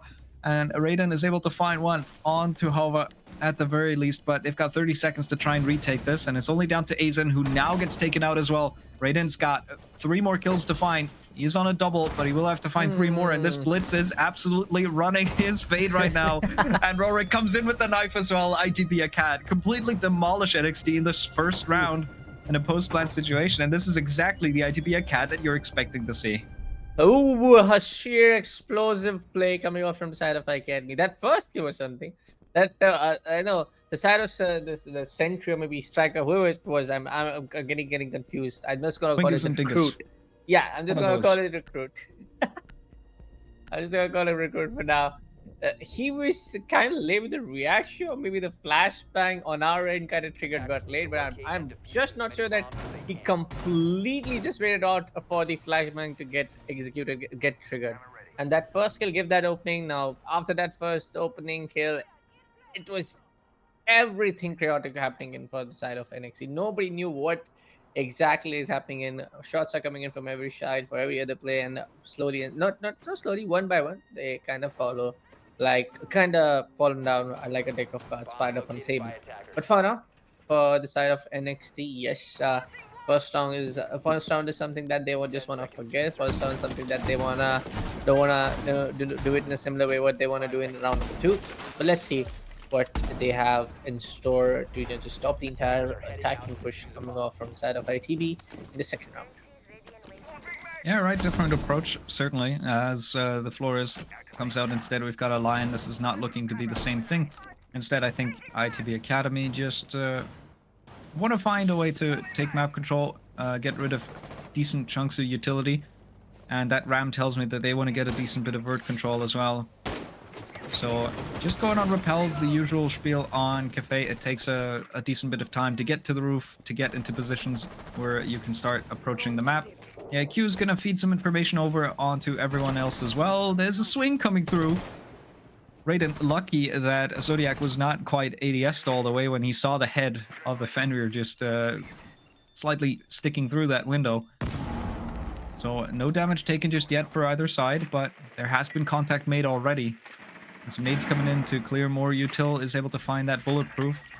Another set gets used. Raiden using these Flores drones to just get rid of any piece of soft cover that NXT could try and play around. Is going to get systematically rid of everything that might be in the way of ITB Acad and clearing this top floor. And they are taking their time, but they're making sure that they're doing it right. Diligence is the key here for ITB Acad. For now, 1 minute and 25 seconds left on the clock. We do see Fenrir Nat Mines getting triggered. IQ might take it out with durability, and yes, that just happened. Even D gets also triggered. The location will be getting away for a second. We do see the side of Kingsplits getting able to take down the side of Zodiac. Couple of kills here and there. It's going to result in a 3v3 now. Rorik gets it gets one. We do see a trade game happening pretty well from the side of NXT, as the Fury is still a bit at the side of Flores. He's trying to make his way on towards the bar entrance, but that's going to be pretty close. No, Rorik is able to take out Raiden, and Raiden almost had it. He knew there was somebody, but in the end, kind of missed those shots, and we did saw the entire play going off for the side of Aki. But anyways, this time around it's gonna be the side of Melusi and Legion. Melusi with 58 HP, pulling off the white stairs in fireplace. Well, that's gonna be Legion with the full HP. It's a bit hard as crossfires are being watched on. So interesting to see how ITB Academy moves in towards the objective. All right, much closer round this time around. NXT got 20 seconds to try and defend this, but even though it was just punch holes, Halva's still able to find this pick onto Azen, which leaves it only down to Shinny, and he gets swung in 90. Hall gets taken out as well. It's another round for Into the Breach's Academy team as they put themselves up 2-0, and different approach, same bomb site, and it works once again for ITB Academy, so adaptation is definitely there for them. They don't just want to do the same thing. They're giving that decent bit of respect over to NXT. They're playing the game properly, at least so far. And NXT will have to find a way to adapt if they want to find some rounds here against ITB. This is the side that NXT wanted to start on, but so far their start has been fairly slow. The question is, are they able to find their footing, and can they maybe find some rounds before the half comes in? Because every round that you get here is going to matter even more in the second half. Scoreline's going to determine how many chances you get to try and attack on this map. And so far, it's not looking all that great for NXT. So they'll have to try and make something work, and they're electing to go down into Kitchen to try and find some sort of solution. And they're bringing out Azen on the Skopos as well. I'm curious to see where that clone is going to go. Curious to see how they're going to make use of that operator, and if we get to see it shine properly, because so far on the stream today, we've seen the Skopos twice. It was down here on Kitchen as well on the previous matchup, but it didn't really find great value. For the most part, it was just, you know, the Skopos was picked and then pretty much dead immediately. Yep. For now, we do see the side of ITB. They have Ram, they have Nook this time around, you know, going instead of, you know, Blitz, they went for Flores in the second round. Now they have Nook, who is getting picked up by Raiden, who was the same guy to play as Blitz in the first round, as we all know. But for now, it's going to be the side of Red. Sorry, the death mark being put up on towards Scopus. We do see him getting marked on, and of course, Scopus will be able to also see where exactly Demos is pushing in from. Some of these angles can do connect, and it will be 76 HP is going to be the play, and we do see him, you know, just cloning out to Talos, cloning out to the other player over there. Other robot, sorry. Right, there we go. He goes back to site with the teleportation, and that one Talos will get taken down. And in the meantime, we do see, oh, this Echo Cam feeding some information. Shinny could have potentially gone for a run out there, but Hava has turned around and is looking his way now, so better to just barricade that back up. That's going to waste a decent bit of time for ITB Acad if they want to go for a bakery. And so far, ITB Acad not really telegraphing where they want to go, just playing a bit of vert. Decent timing on starting that vert play once again, about 1:40. That is a good time to start playing verts. That is roughly how long you want to take clearing both top floor and second floor. And now all of those ram gadgets coming out. The boogie's just crawling across the floor, tearing up the floorboards. Utility still gets spotted out. We'll be able to get rid of at least one Vulcan canister. At the moment, I'm waiting for ITB Acad to figure out where they want to go. They have really not approached either toward Bakery or toward Bottom White. Yep. 55 seconds left on the clock. A couple of death marks left. But for now, we do see the side of ITB taking their whole time out to just figure out the possible executions. Now your Raiden gets to the side of Raiden as it's going to be a 4v5 now, maybe taking that decision to drop down towards the freeze rats as he slows down to not go out the same way, as we do see the Vulcan canisters getting popped off on the same angle. So of course, he can take that drop down, but cannot proceed further to take that entry. Raiden, even though waits out, Raiden makes an entry just behind the bomb B side. He will go for the plant. Eventually, there's no one inside. How and why? Right, plant is coming through. The question is there a denial to try and stop this? No, Janoski on the Echo, not able to find this. However, the post is good. NXT completely demolish ITB Acad on this retake. They allow the plant to happen, yeah, but every single one of the attacking members gets shut down here.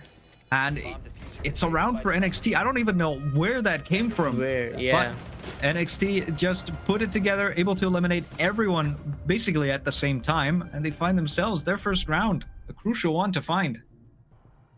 I just want to ask, how did that happen? Can we see some replays? How did that happen? 3 of their guys within 90 hallway, so you're telling me that everybody did picked off on the bakery room, or maybe they were holding off the red stairs, because two of the players on towards the bakery corridor, just towards the hallway down there. One of the guys were playing on towards the VIP. That kill we did saw on the freezer end. Attackers need to But locate and there was defuse that as many bombs NXT as was they can. able to get that explosive plant situation just like that in the 5-6 seconds after the plant went down, when the entire I would say the vice versa execution happening for the side of NXT. It was all over for the side of ITB. No one was really left.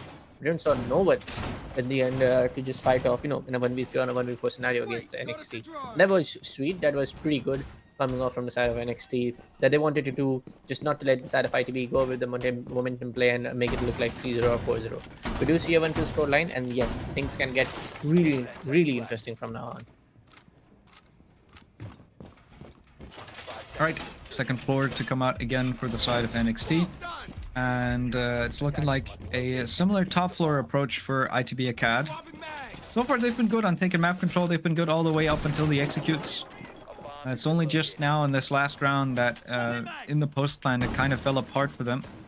So they just kind of have to clean up that little part of their gameplay, because so far ITB Academy, as expected, looks solid. But NXT are certainly putting up a good fight, putting up some opposition. And the question is, how do ITB Acad want to deal with this? Matches are getting opened.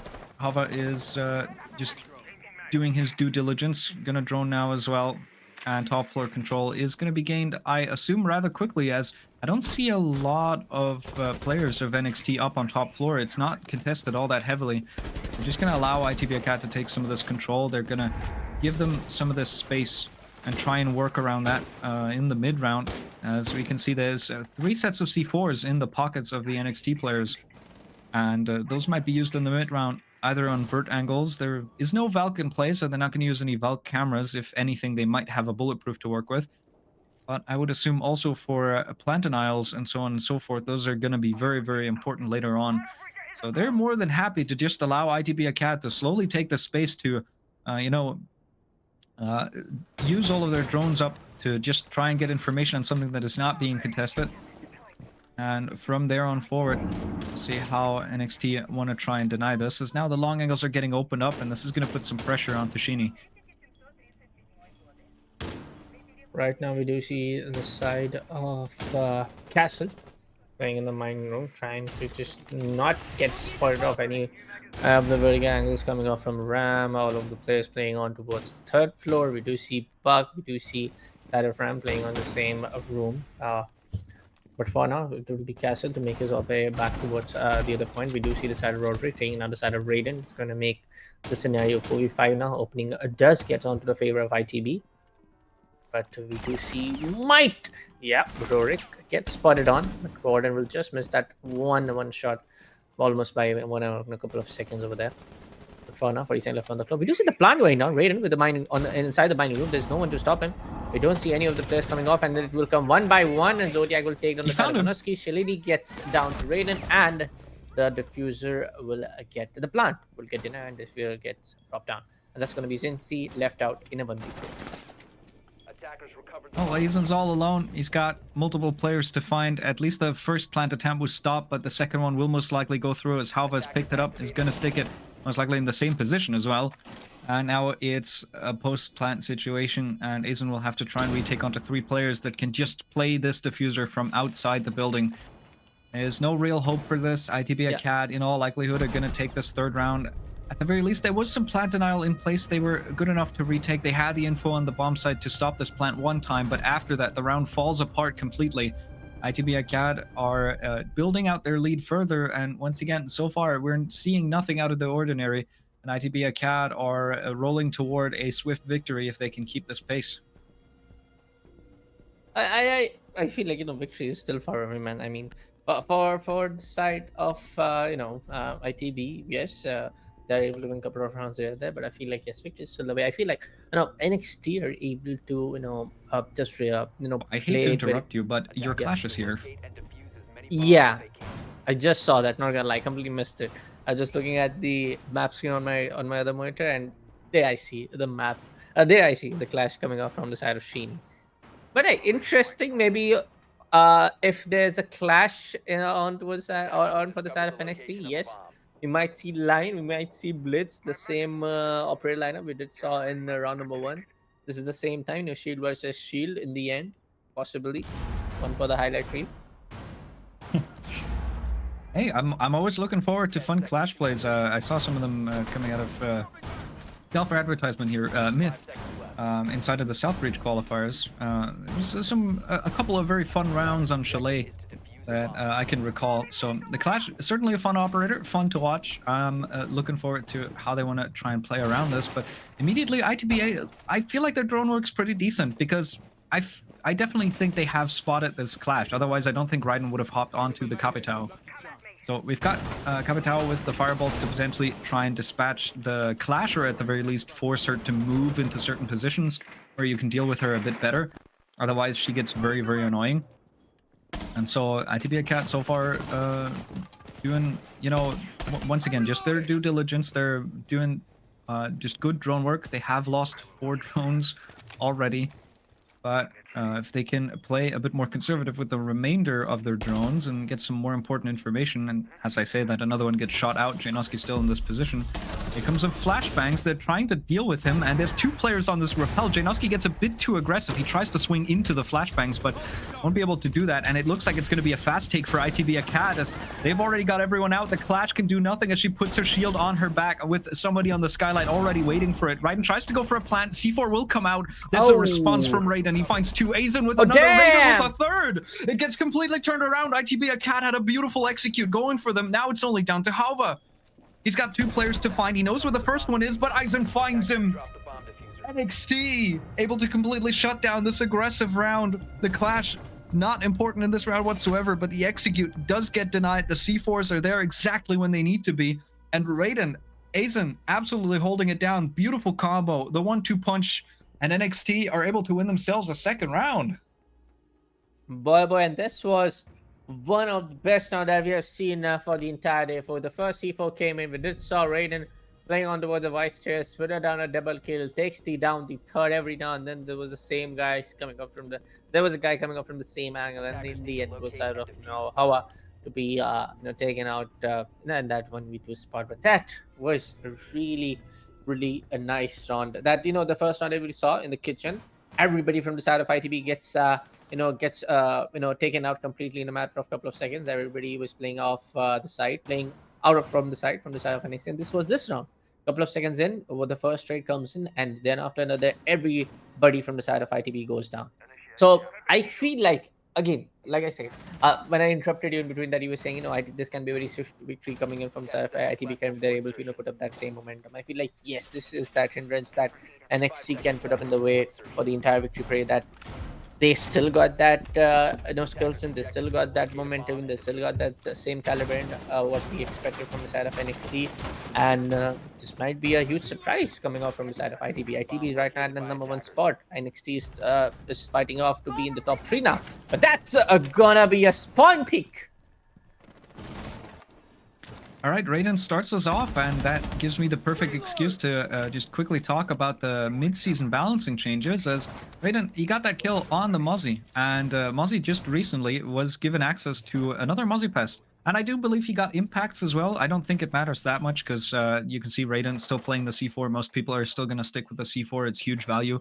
But that 4th Mozzie Pest is really huge because it's just even more information denial. And you can see just from the lineup brought by NXT, we might be moving a bit further toward an anti-intel meta. Once again, we've had this before. There used to be a time where people would play the Mozzie, the Mute, and the Vigil and try and do a top floor roam where the attackers basically got 0 information. That's been dealt with by new operators such as, for instance, the Demos coming in. Very, very recently, that can try and, play around Mozzie Pest, play around the Vigil and track anyway. But the Mute Jammers are still something that he has to contend with. And all of this information denial, if you can put it in the right combination, you can deny so much info.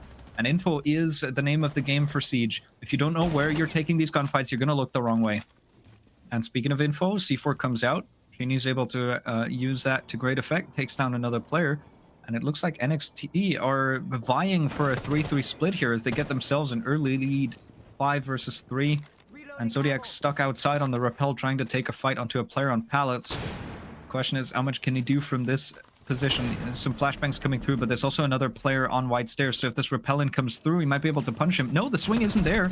Now he tries to go for it. Looks back at the right time. Zodiac does find him. Second swing comes through. He doubles up with Erkari and able to win that. And suddenly ITB Acad right back into this round. 5 seconds left on the clock, making it a 3v3 now. We do see Radiant, King, and Sheeny. Radiant being that, top four guy being still alive. C4 is still left out, still left for the side of Mozzie. So yes, he can definitely be the Supremo guy to just stop the plant and, take that the last guy out if he's able to, remain alive up till the end. 34 seconds left on the clock now. Right now it's going to be hard for the side of fight to make their way down, but almost taking a spot on, almost finding out that's going to be the guy to play inside that train. Valk might get spotted again from the same vertical angle that she was spotted on from the side of Ram, but that's going to be Sheeny take out the side of Raiden, and the carrier will get down. Sheeny gets one more as a triple, make it an ace, but no, Rakari will take out Sheeny, and King Slits will take the last man out. Almost going in for that 4K, but in the end it was such close. And NXT winning that last one round in their own defense, and we do see the scoreline getting equalized before we proceed down to attacker and defense role swap. Yeah, a bit of a slow start for NXT initially, but now they've found their own. They've really found some footing, and this is exactly what I said. The question is, when do they find their footing? Well, they've seemed to have found it these last 2 rounds, able to put us up to 3-3, and now going into the attack with an even split. Not a bad way to go about it, and ITBA now going into the second half, we'll try and see if they can bring this over the line on the defense. And immediately I'm seeing 2 outliers. We've got the 2 French operators in combination. This is something that you don't see every day. It's a Rook and a Doc playing together, and Rook gonna be able to provide at least a little bit more health to everyone that picks up that armor, everyone that gets some of those armor plates. And this is gonna be interesting. I'm assuming that they're mostly playing the Rook Doc combination so that they can tank some damage, obviously. But even more so, I think they're playing this just for the scopes. You've got the ability to play with the ACOG on both of these operators, I'm pretty sure.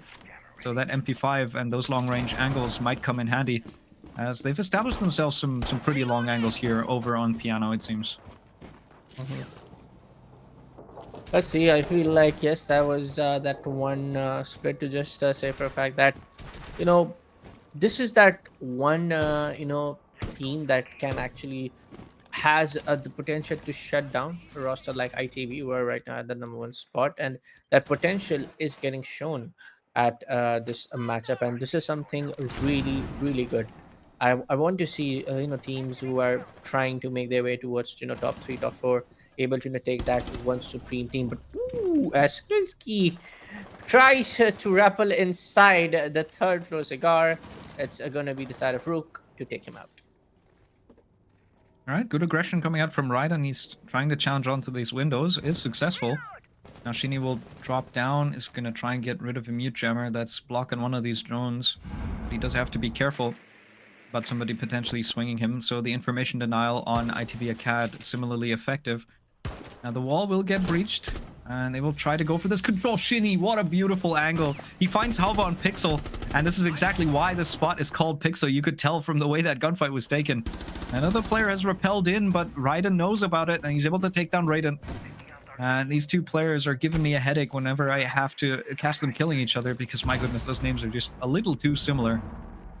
Now Raiden does find himself inside of bathroom, and he still has that ACOG available to him. Halva did go down, but Raiden is just going to sit in this corner and try to play around it. I assume that they maybe brought the Doc to try and stick this Pixel position. But at the moment, I don't really see any flush utility for NXT. They have nothing to try and get him out of this spot. They're just going to have to try and swing him. So not going to be able to find great impact from the utility. Mostly going to rely on using those long angles to his advantage as a vault down comes through from one of those players. A close angle. Azen is able to find Raiden. Maybe playing with fire a bit too long there. And some gunfights coming back. Eka is able to find Sheeny. And now we've only got 2 players left alive on the attack. They've got 35 seconds to try and solve this. Azen's rotating around on the skylight as well. And if they can isolate maybe one fight here, they have a chance to either stick this plant or at least overwhelm multiple of these defenders. Bolton comes Oh, through, no. but no, the sledge is expected. Ekari takes him down. It is all down to Stiz, and he's able to find one with that bearing, but he has to try and find two more, and Rorik swings him with the shotgun. ITB a cat get themselves their first round here in the second half, which means that they go back into the lead temporarily, and they get themselves up 4-3. First round again from the entire startup goes all towards the side of ITB. The question is, will they able to carry it around for a long time? Will they able to make it, as soon as we do see NXT trying to, regroup in the end and try to, pull you back on towards the same front, it's going to be ITB to, just try to make it look like, 5-3, 5-4, make it to at least 6-3, trying to keep off the side of NXT, not able to push down on their attacking side pretty well. But for now, I feel like yes, again, the same thing I would say. NXT is that one team we were showing that caliber that hey, they got that skill, they got that power, they got that everything to just stop the entire reign supreme play coming off from side of ITB to be on that number one spot for the entire league standing. They can be that one team to actually even start off their own comeback story, and as soon as some of these play days are left, able to win the maximum number of matches and try to get in the top 3 spot. All right. NXT fighting for very crucial points to not end up at the bottom, as Diavoli are going to play later today. But ITB Cat also have something to play for. Wild just won 7-5, which means they take a regulation victory. They got the full 3 points, and so ITB will have to keep pace if they want to stay in first, if they want to stay ahead.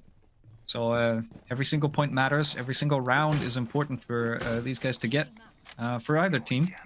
Got a lot at stake for these teams trying to make it into playoffs. Once again, for this league structure, it's double round robin, and you want to be in top 2 so that you get a bye round going into the playoffs. You don't have to go through the quarters. I think you get put basically straight into the semis, if I remember correctly, because we are running a gauntlet system. And one team will get eliminated as well. The team at the bottom will not make it into the playoffs, so you gotta make sure that you survive into the playoffs, and under the best circumstances, you want to be top 2 as well. And Raiden's going to try and use the blitz to make that a reality. As Azen's able to find the first one onto Erkari, Raiden with the response onto Stiz. Got ourselves a 4v4, some early scraps going back and forth. Zodiac finds a second onto Janoski. And Raiden's trying to find this player on Toffler, but elusive are the ITB Acad players. Shinny's able to find one, and speaking of elusive, he's on the nook. So should be able to try and get into positions where he might not be expected, as long as he does it right. And just a very hectic, a very clustered round. I feel like both of these teams are all over the map right now. 1 minute and 30 seconds left on the clock. Things can get pretty interesting. Adrenaline still alive with the Blitz playing on the red stairs. The Blitz and Noka are both trying to get the together down push on towards the second floor hallway. But right now it's going to be the Zodiac to try to just make some of those vertical angles possible to let down some of the players trying to push down towards the 90 hallway, just stop them by those vertical shots. But right now I feel like it's going to be hard for the side of NXT to even get inside the 90 hallway and then try to take an entry towards the bomb B side. It's going to be pretty hard because all of the crossfire angles are getting watched on about from every other angle. For the 90 hallway, they do have the side of that's going to be the mute playing inside the B bomb hallway, B bomb, and that's going to be getting he's going to get pushed around. The Fenrir Nat Mines getting activated. The Blitz gets one, and they have the control of the bomb B side. All right, another flash comes out. Should be able to connect with the second. Yeah, Shinny and Raiden just combining to do this. Don't even have to go for the plant. Shinny comes off of it to find the last player as well. Very good execute from NXT, and immediately they tie this game up again. We've just got a back and forth coming in as, once again, now that NXT have warmed up, this is a fairly even matchup. ITB Acad have to try and bring out everything to keep themselves ahead. And I feel like this is that one game again that gonna keep all of us hooked in towards the very end around where we will see any of these teams putting on going in for the victory. But that's one thing where we do see the side of NXT Academy pushing down that one round where ITB is able to get ahead, and ITB doing the same thing. So even if we see this pattern, overtime is still very much possible. Certainly is, and I mean, wouldn't be the worst thing for either of these guys because once again, I mean, ITB, they are pretty far ahead, considering that last match for Wild not so far anymore, as I do believe Wild should now be no, they're still behind. Yeah, because Wild have taken 2 losses, but they're not that far behind. And so ITB want to get as many points as possible. If 1 or 2 slip by them, it's not too bad. NXT will need these points, I think, a bit more than ITB does. Especially because I don't think the seeding matters too much within the top 2, but of course, they want to stay ahead. And NXT right now, with a trial on board, by the way, Stiz is not part of the main 5, as you can also tell by the lack of a team tag at the moment.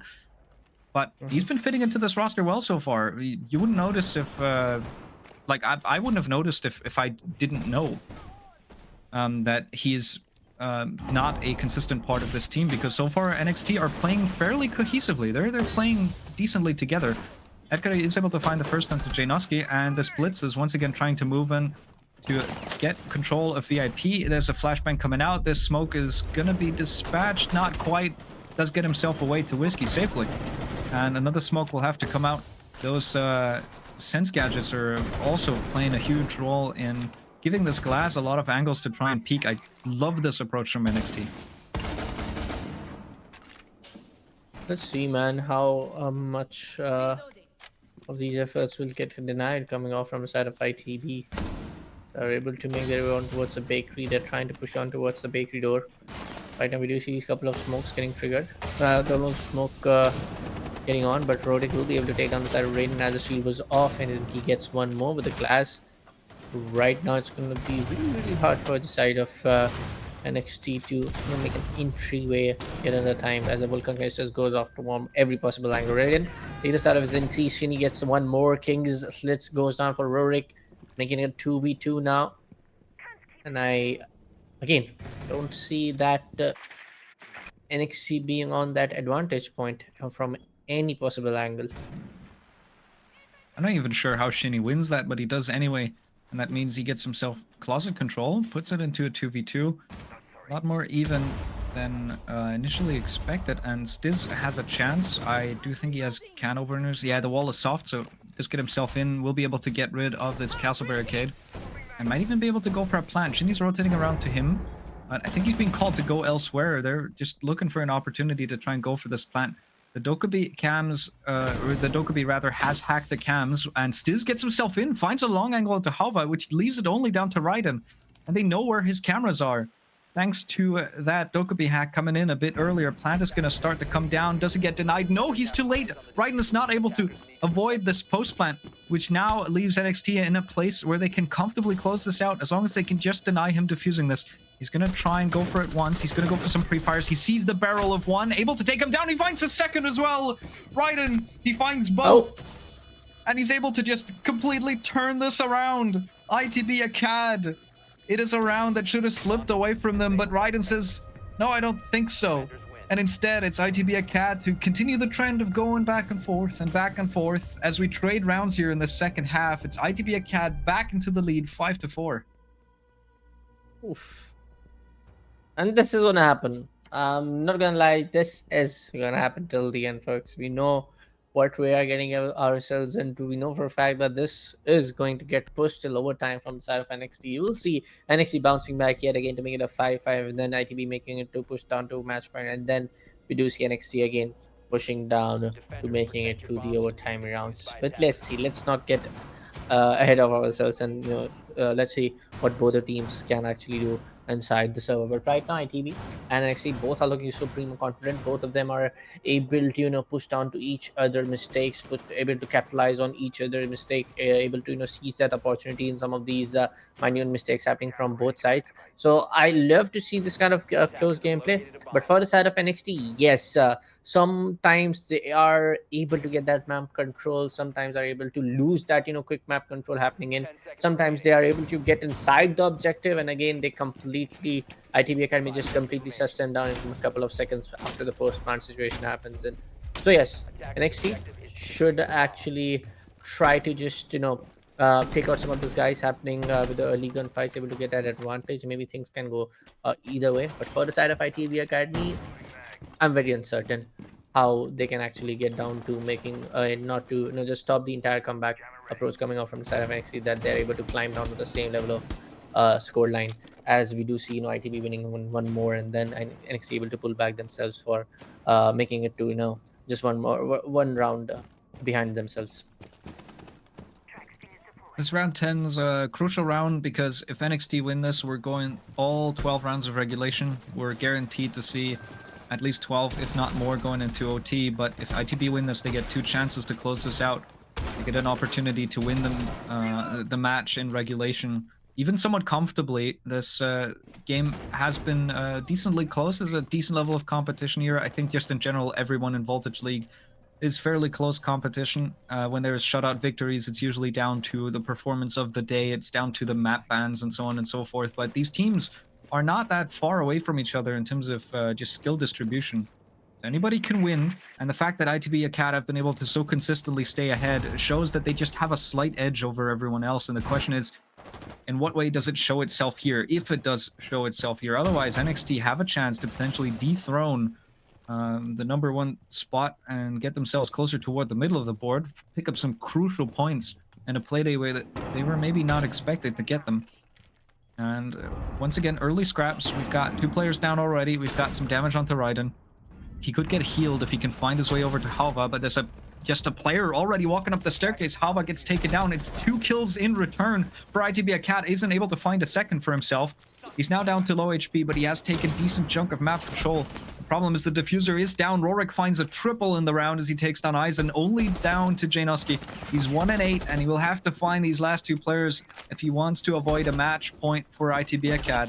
There's a camera spotting him. He will be able to get rid of it, but he has no diffuser, and he's got 45 seconds to try and find these last 2 players. He's just stalling out, trying to see if he can hear some information onto some of these players. Now some tracks will come through, and I think he might have thrown a drone. That does get shot out now, so he has no piece of utility left anymore. He did hear that SMG-11 ringing out a few seconds earlier, a C4 to connect as well. And now he's starting to run low on time. Once again, no diffuser. He just has to try and go for these kills. He tries to find the first, but here comes the double swing from ITB Acad, and Rorik will be able to win it. It's a huge round from Rorik, and ITB Acad now have 2 chances to close out this match. Oof. This was again a very close round coming off for the side of NXT, and now they for the side of NXT, and now again as the side of ITV able to just put that one full stop for the efforts coming out from the side of NXT, that they will not again climb back towards the similar score line to just being behind that one more round. This time around is going to be the side of ITB to push it down towards making a difference of 2 more rounds on their side, making the score line of 6-4, and now being on the match point.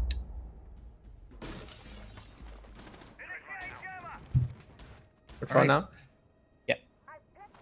yeah, we've got ourselves reading once again for ITB. They really liked attacking this bomb site, so now the question comes down to how well do they defend over here. It was NXT, I believe, to take it last time around on their attacking side as well. They were able to really make great use of both the Nuke and the Blitz. This time around, bit of an adaptation coming in.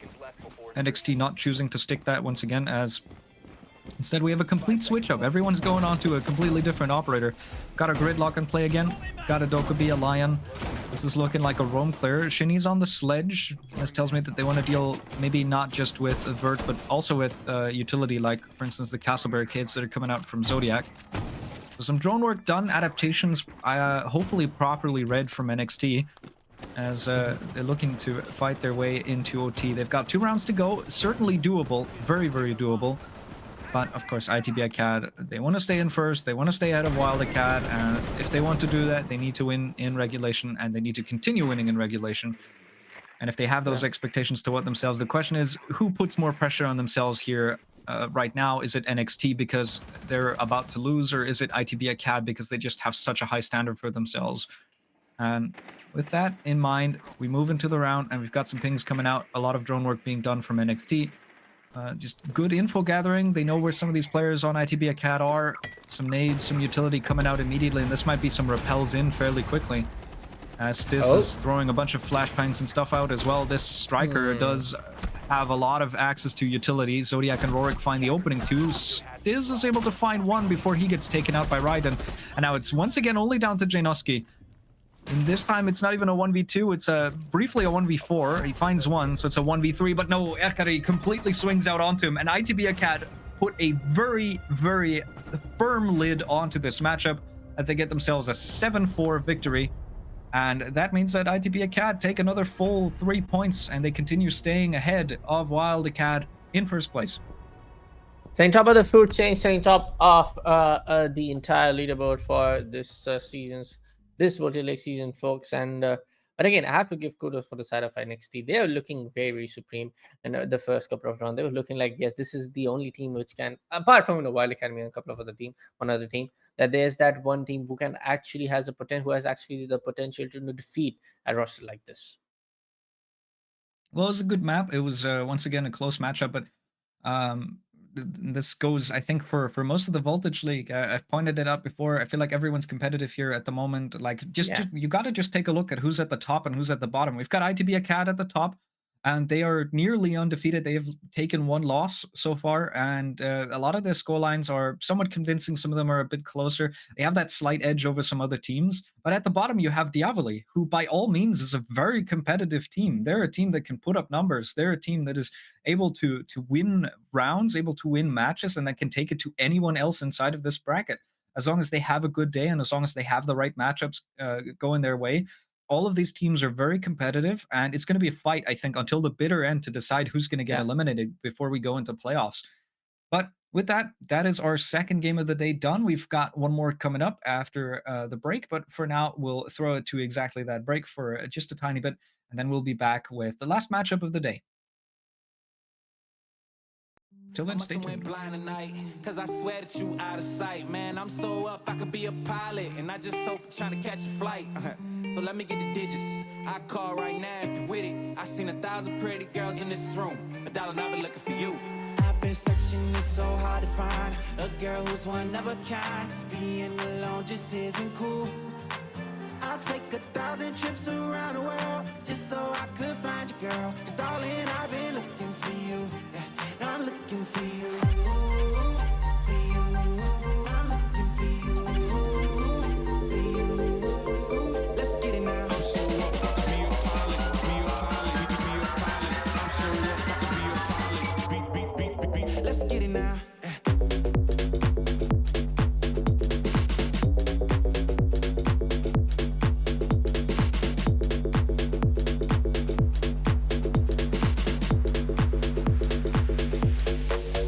get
All right, there we go. We're back for the last game of the day. We've got Honved going up in their match day against Diavoli. It is once again me, Rebrins. I am joined by Bullet for the entire evening. And yeah, this is going to be our last game. We've had two banger games on Cafe. And this time around, thankfully, I've already taken a slight little peek. We've got a bit of a different one coming up this time. Bullet, we're going to Clubhouse. Finally, man, well, I wanted to see something different. I'm not going to talk about why in this. I just want to see something different for the last matchup for the day, folks, and it's going to be the side of Clubhouse. But as we take a look at the team cards and everything as we proceed on, but there's one thing just want to mention for the side of Lenovo Legion 100. This has to be that one game that they need to put a victory upon. On the last matchup, they lost against the side of Besiktas. On there, before that, they lost against Wild Academy. They did win against the side of Bon Voyage in their eighth play day. But even before that, they have lost a lot of these, matches they were so close. They were trying to, win against like 7-4 against ITB in their seventh play day. So it is that one a crucial matchup that they need to win again. But that kind of like a same story goes in for the side of Divoli as well. But for as we take a look at the team card, we do see the side of Joker, Headset, Swift, Hasids, all of these players coming in. We will see who's going to be in the playing five in a moment later. But one of the best maps is going to be Bank for this team, and one of the worst is going to be Night Haven, 67% win rate coming off for the side of Lenovo Legion 100.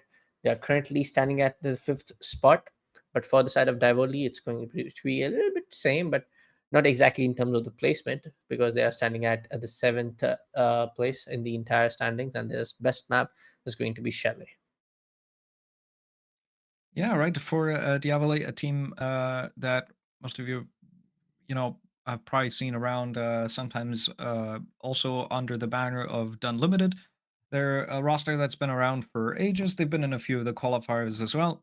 And their best map is Chalet. Their worst is Cafe, which is a little concerning considering that they left it open for so long. But since you are going to Clubhouse, this is once again going to be two teams with similar mindsets going into this matchup.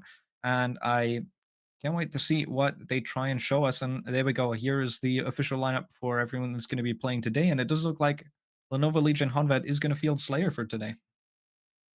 Yeah, let's see. For the side of Divoli, we do have Hypex, Devil, Scythe, Allset, Kasi, Posha.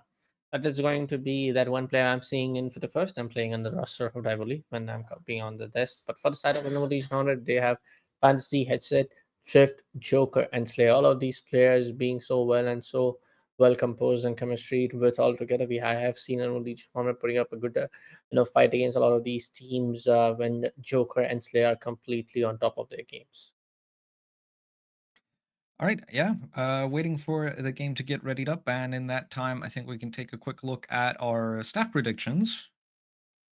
As we've got once again, pretty uncharacteristically, a landslide for the side of Diavoli, with Rowan being the one to once again just to make sure that we have somebody who can go with an upset. But so far, I think the majority vote, looking at the other two games, has been right. The majority vote really just kind of swinging in favor. Always somebody rooting for the underdog, but so far that has yet to happen. This time around, though, at the very least, statistically, Diavoli are lower on the scoreboard. Honvet have more points than them. So this is an important game for Diavoli to, now that NXT have lost their game, Diavoli have a chance to dig themselves out of last place for this play day. Because if they win this game against Honvet, they would jump NXT. And I do believe they, depending on how this game goes specifically, they do have a chance to jump Honvet as well. But for that, it would have to be a specific scoreline. Doesn't really matter. There's more playdays to go, but at least for jumping NXT, this game would be very huge for Diavoli to win. So they're in a prime position to try and turn this their luck around inside of this stage so far. And what better time to do it than right now? Let's see, man. I mean, that's the reason why I said, I that's what the reason why I put, the side of Divoli, my words in Divoli is that one thing that they need to get in some victories on their side. Get those crucial victories is kind of like the same thing for both sides. But for now, folks, yes, a change, a fresh map we will be taking a look at. We'll be going on to see these battle off on the map of Clubhouse, and we'll also see what are these operators going to be get banned from both sides now. All right, we're into the map. Honvet are going to start us off on the bans, and they will get rid of the Monty. No love for this operator inside of this playday so far. Every single time he's been banned out. fairly standard. Yeah. You're expecting it.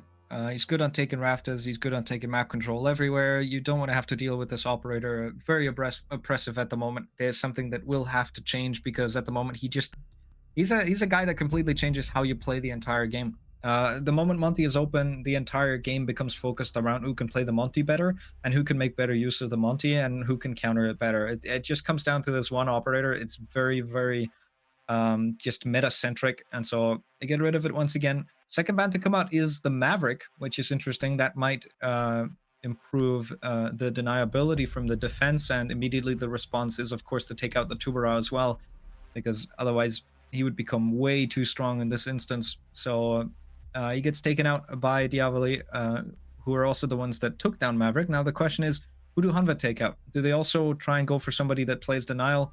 Or do they maybe want to get rid of an intel operator, something like a Valkyrie, or something completely different? Let's see. Oh, they're gonna take care of Right. Kaid. Okay, things are gonna get interesting. It is the map of Clubhouse where the basement objective is complete, where you need an operator like Kaid most. You need his electro claws on every other time when you go on towards go on for the basement objective, and that's just not it. Even in the, I would say, what you call is the server and the CCTV, the cache in the CCTV room is where you need an operator like Kaid is one of the basic. But hey, instead of that, you can also go for Tubera. Instead of that, you can go for Mute, Bandit, all combined. But for now, it's going to be the side of Legion genre to go in for the basement objective, and it's going to be pretty easy for the side of Devil to take control of that, kitchen hatch, maybe even taking drop down. But to counter it out, that they do have Valkyrie Black Eye cams, they do have the Melushi Banshee to put up into the right spots and take care of that entire situation. But even if Devoli comes on to take that aggressive approach towards kitchen hatch, maybe even if they get that entry, they have the Black Eye cams and the Banshees, just slow down and hinder down the entire push coming out from the side of Devoli if they decide to go out towards a strong, 5 seconds to uh, go. strong, fast approach on towards the kitchen hatch. Attackers are moving out All right. to locate a bomb. and Joker defuse it. on the boss G. Got a very aggressive roaming setup, and speaking of aggressive, Joker's just taking a quick peek outside the building to see if he can find anyone on the side of Diavoli. Won't be able to connect as nobody on construction swings him fast enough, and that means he does go back into the building. He does go unpunished, but he won't find any value for it either. So now the roam starts. The problem is Scyther is already in with this blitz, already pushing forward. There's a Banshee to try and slow him down, and he will get caught by that as there's a crossfire established. Slayer Fantasy able to find 2 picks. Joker does go down in the meantime, though. 2 Devils, leaving it in a 3v3. And Kazi's also playing a shield. There's 2 shield operators up for the side of Diavoli. And now the counter comes through, and it's looking like Diavoli stopped in their tracks. They will have to go for a rotation. They can't go with the execute, I don't think, the way that they intended to, but they do have a chance to adapt, and they will do so right now. Yep. Well, now it's going to be a 3v3, as you can see, folks. We do see the side of the diffuser getting picked up from the side of Ulcers, and towards the central, we're trying to make some entry. The yellow ping gets in, and then the then the C4 pops and gets connected on towards Cassie, and that's going to be a little bit more damage also on towards the side of Ace over there as he takes a rotation on towards the church hatch. But right now, it's going to get really interesting on how they can actually make their way inside the church area, maybe get that one particularly fag, especially for the side of Mira. But then you have Azami, then you have Valkyrie. Is that Oh, a lag? no. Oh no. I think Devils might have disconnected, at least temporarily. No, he's still with us. Had a bit of trouble. That is going to cost Diavoli at the very least a few seconds, but thankfully he's not disconnected. He's still with us. Which does give Diavoli a fighting chance to try and go into this execute. The problem is they have to deal with a mirror window that is facing them on bottom main. At the moment, Devils is trying to use those breach charges to establish an angle, but I think... Well, no, there is a chance to try and take out this mirror window if you can throw the Selma through the floorboards. You can throw it if you find the right angle. It's a little difficult to do it properly, but you can definitely do it. At the moment, Devils is trying to find that, because if they can deal with this mirror window, they might have a chance to potentially go for something like a church take. But Fantasy can see him. There's yellow pings coming through onto both of these operators, and the timer is ticking lower and lower, and they still have this Banshee to deal with. And the Selma even comes out too low, so this mirror window is still going to be in place, even though it's not safe to play around. C4 comes out, does damage to Allset. Now the pushing comes through. Allset finds one. There's only 2 left for Honvet now, but with 5 seconds left, it does mean that this execute will have to come through. Diavoli just so low on time, and Drift finds the last. Honvet win their first round. It starts scrappy. Diavoli try to go for a rush. It doesn't quite pan out for them. They rotate around, try something else, and Honvet is there for it. So Lenovo Legion take the first round. Overall, I would say Divoli was trying to make it look like, hey, we got this, we got this, we got it. But in the end, it was, the side of Honred to put things in a different scenario. But hey, I feel like, a couple of kills here and there, a couple of, decisions that went wrong for side Divoli was something that needs to be taken care of.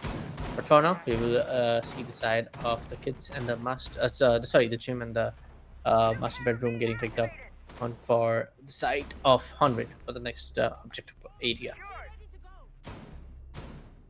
All right, moving on to top floor. Honvet now are gonna try and defend Jim, as you rightly pointed out.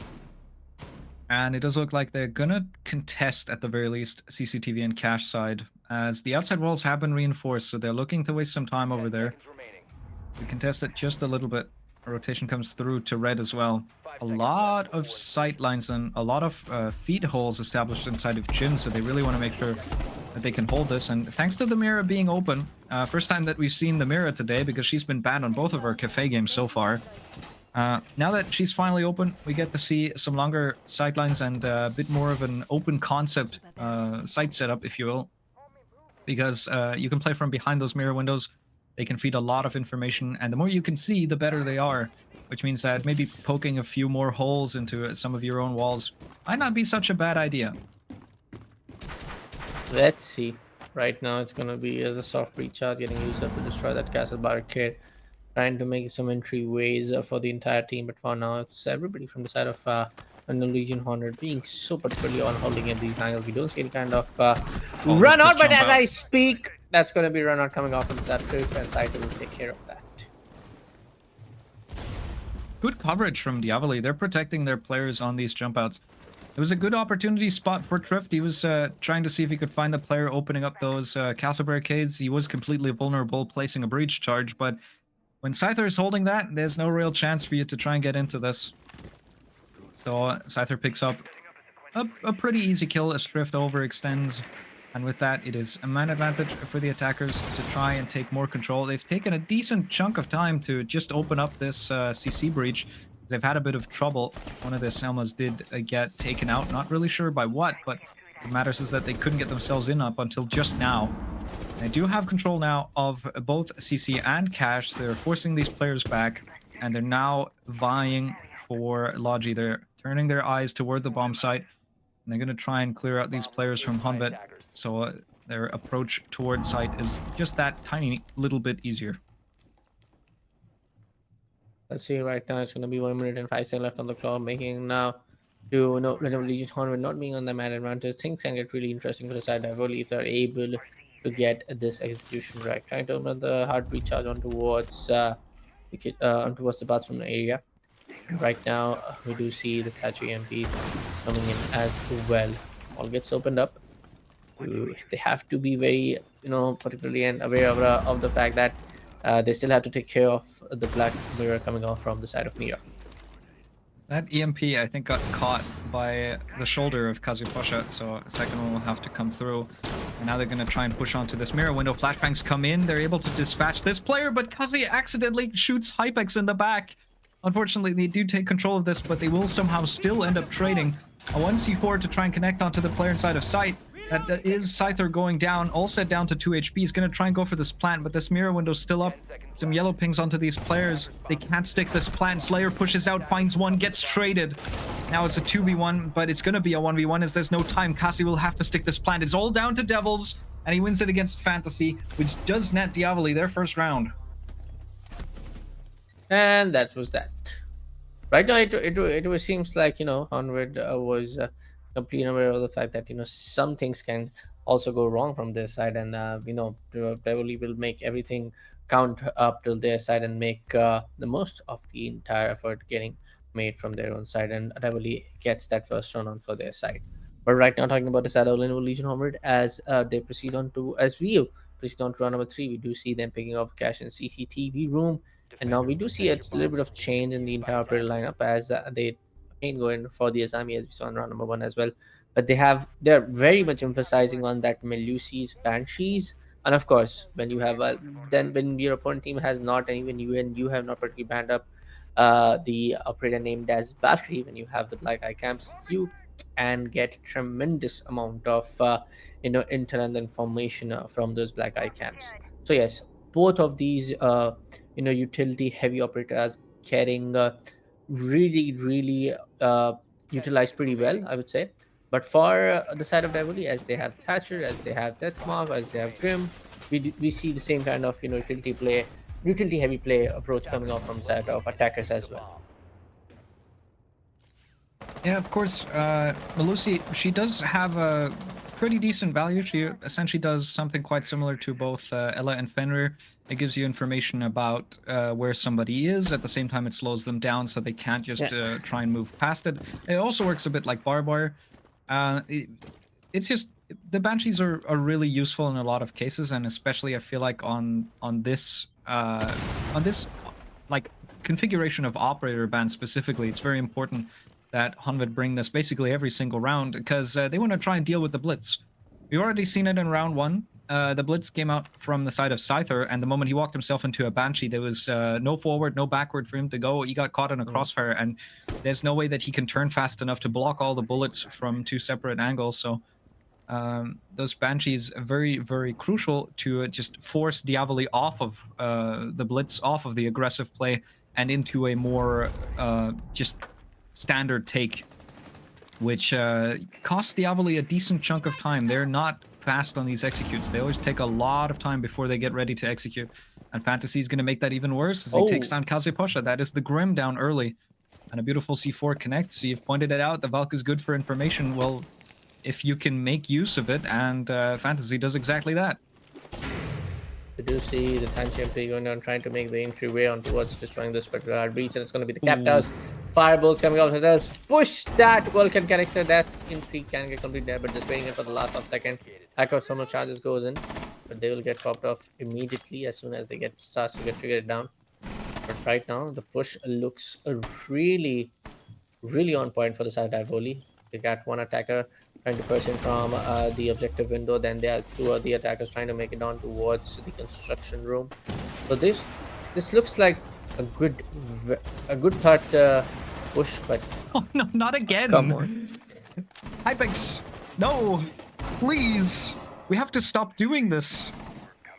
It's another team kill as the players of Diavoli just line up in front of one another, and that is two dead players on the attack before the execute even happens. Hypex is out of firebolts. He gets taken out by Slayer as well, which only leaves two players left, and both of them have been tagged up as well. So low on time, no utility left, just Vulcan canisters being popped, but they're being given gunfights. Devil's all set. They're able to find one each. And now, as soon as that fire fades, they might have a chance, but Joker's there to find Devils, leaving it all down to all set. And he's going to get taken down by Fantasy right before that flashbang pops. And Honved get themselves a second round. Not necessarily due to all of their own doing. I think they did have a little bit of help from Diavoli in that one. Yep. Overall, I would say good execution coming off from the side of Divoli, I must say. But in the end, it was something overall left from the side of 100. And again, that TK was something that they need to take care of. This was the second time coming off from the side of Divoli. And overall, the push and the decision that they want to get that one attack on towards objective, and then the firebolts were coming at the right time. All they had to do is just be aware of the fact that they have Vulcan Crystals set on towards a construction doorway right there to make their entry on towards the cash room. Anyways, folks, we will proceed down to round number 4, and we will see the side of Lenovo Legion 100 going in for the basement objective. All right. Well, Diavoli have to clean up their plate. They have to get their act together at the moment because this is very, very sloppy. 5 seconds to go. I'm not sure what exactly is going wrong in the communication department because that is a communication issue. You are getting yourself into positions Yeah. where it either should be known or you should not be, and that either one of those has to be communicated. You need to talk to each Yeah. other, and it's gonna get even worse as it looks like Devils will disconnect. Going into round 4, it's just nothing going right for the side of Diavoli at the moment. Not just in terms of in-game factors, but also in terms of meta-game factors. As we start the round with Triff trying to take a fight onto a player on upside down rappel. Will take some damage and fall back. Will think better of it before he gets himself taken down. And Joker is hiding on top floor. Yep, right now that unfortunate disconnection needs to be taken care of. We will see if maybe a pause timer getting triggered from the side of Napoli as we will proceed on after round number 4. But for now, we will for fact that all of the attackers are taking their time out. Just get that information with all of the room we're getting done from Cassie, also from Ash. We did saw a couple of seconds back. They got the information. Yes, we do see the skeleton key getting used. Well, that was not completely random. And that is going to be Joker getting taken out from the hands of Kasi. Right, Kasi Pasha knew exactly what he was looking for there. Finds the player inside of Logi, so hiding away didn't work out for Joker quite the way he wanted it to. And Diavoli able to get top floor control, able to equalize the player that unfortunately disconnected. Devils now back, has a chance to at least watch cams. And Kasi, from the vert angles, able to find another, as Scyther does go down to Slayer. And Slayer's still out and about. They have to try and deal with one more player who's still hiding away inside a bathroom here on first floor. And it's Hypex and Kasi stacking up to try and get rid of him. And there we go, Kasi. He's on a triple kill. Oh, He's found every single one of Honvet so far. And this puts Diavoli into a man advantage and a minute of time to just start playing vert, to get those hatches open, to get information onto these 2 remaining players. Maybe get rid of these mirror windows as well. Pesky mirror windows. And with those 50 seconds now shaping up well for Diavoli to maybe equalize despite a rough start. 45 seconds left on the clock. We might see an ace coming up from Kasi. I see he's on triple kill roll. Right now, we do see the side of Ghana taking care of all of the hatches possible. Players are getting used extensively. We might saw the head, or he might didn't. But right now, it's going to be the side of Azami playing on the church area, using all of the possible keeper barriers to just block all of the possible line of sights coming off if somebody tries to push on from the main hallway stairs. But they're just trying to go in for the kitchen hatch and go in for the plant. Right, flashbangs in hand, looking to go for an execute here. Headset does expect somebody to come blue, and Hypex will get caught looking at a Banshee. Once again, it finds good value, and LLH is able to find another. The plant gets denied. Cassie's got a quad, but can he find the last? No, he doesn't know where Headset is.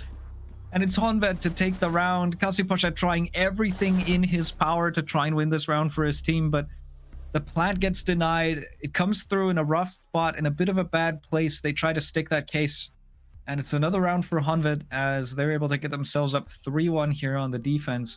And Diavoli have to change something. They need to do something differently here. These executes and even the mid rounds are so messy. They need to clean this up. I mean, everything was looking quite right for Zyro Diavoli. It is that that split second decision is something that they're not able to take it right. You had 3 players, was 3v2. Either you have gone for the church hatch, or you have gone for to take the control of the kitchen hatch. 2 of the players decided to go in for the kitchen. That the one Ash decided to go in for to drop down the blue, and she gets completely denied in just a couple of seconds. So that's that one. That was that one point. I was hoping that maybe that instead of dropping down towards blue hatch, maybe that would have been better, that you would have gone for the main stairs hallway approach. But anyways, that's going to be another round going into favor of the New Legion Honvet. Tivoli now with just 1 run in their own side. And New Legion Honvet slowly and steadily making their momentary, approach looking pretty cool and pretty good for now. Slowly and steadily, they will be able to, just get a couple of more rounds in. And it will be a scoreline looking like 4-1 or 5-1 before the split, before the attacker and defense swap is done. All right. Hypex looking to get rid of the default cam on Garage. Got Once again, a Thermite on the board. There's a Ying this time being brought up by Dunlim to... Dunlim, I call them, Diavoli. Until... Yeah. They go It back and forth happens. between these tags. Sometimes I'm very confused at the moment what they're called from time to time.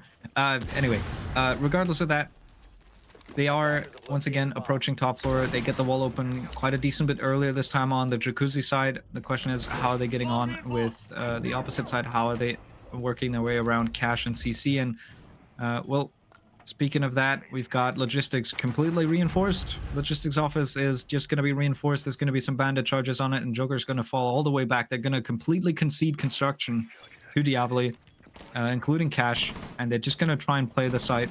Going to try and deny Logi as well, which could potentially be important for the execute, because they do have that mirror window to try and play around. And now the question is, can Honvid play from down below as well, or is Diavoli going to try and deny this? Because at the moment, Fantasy's down below, and he's got a C4 in pocket. He could use that anytime he wants to. Oh, that 5-5 now. That Castleberg is gonna get broken along. That survived for like 2 seconds. Yeah. But for now, flashbangs are coming in. Termite's able to get that entry. Thatcher going in, and that's going to be Joker to take it out. Devils gets one more. Chips goes down. That's going to be double for Hypex. Make it a 5v2 execution, getting it right. And that's going to be the last guy surviving, and that's going to be Valk. Maybe that C4 can connect. Maybe he will get one. Not. Doesn't connect, and that will be plant going down. Maybe get one, maybe get two. But Oh boy. It's going to be Divoli to push this down to make it look like 4-2. All right, much better execute this time. The flashes are coming through again. They take bathroom, and this time around, they don't team kill each other. They don't go in a conga line and shoot each other in the back. We've got Hypex pushing forward, and he gets a triple kill instead of being taken out by one of his own. It's a much better round. Basically a flawless up until Fantasy moves on to the staircase. He is able to find one, but he gets overwhelmed quickly. Much better round. This is what I want to see out of Diavoli. They don't execute with 5 seconds left on the clock. They have the chance to potentially adapt if it doesn't work. They don't wait out the timer. Instead, they just go for an execute when they see that it's viable, when they see they can do it right now. And that's exactly what I need to see out of them. So now they have a chance to potentially even equalize this half before they go into their own defensive side. But for that, we'll have to wait and see how the round over here on CC and Cash will play out, as Honvet did win this, and it has unlocked now again as the rotation has been completed. So they can go back here and they can try and help themselves to another round, which will put them ahead going into the half switch. And that's definitely something that they're going to be looking for. I'm expecting to see another decently close match. I think all of the games today have been close.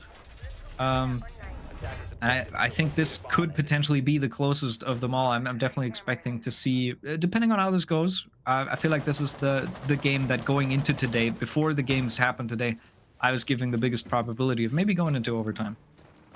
Yeah, and from even not really sure about the first matchup, but the second matchup, we did saw the side of NXT going up against ITV. It was looking like NXT was just pushing it all the way towards making it to overtime. But in this matchup, not really sure. But oh, Joker takes it. It's going to be Devils to go out, and we do see the first pick off coming off from the side of Honvid this time around. But it's on a Locala scope to run it with Divoli take that first pick off against the side of Honvid this time around. It's going to be Honvid to be with the man advantage. We do see a little bit of chatter. They all chat. But right now, it's might be a little bit tricky, as a few shots did got connected from the hands of Capita. But slowly and steadily, they're trying to make their way inside. Firebolts will be getting triggered on. But yeah, yeah, Selma got shot out. I believe it has to come from down below.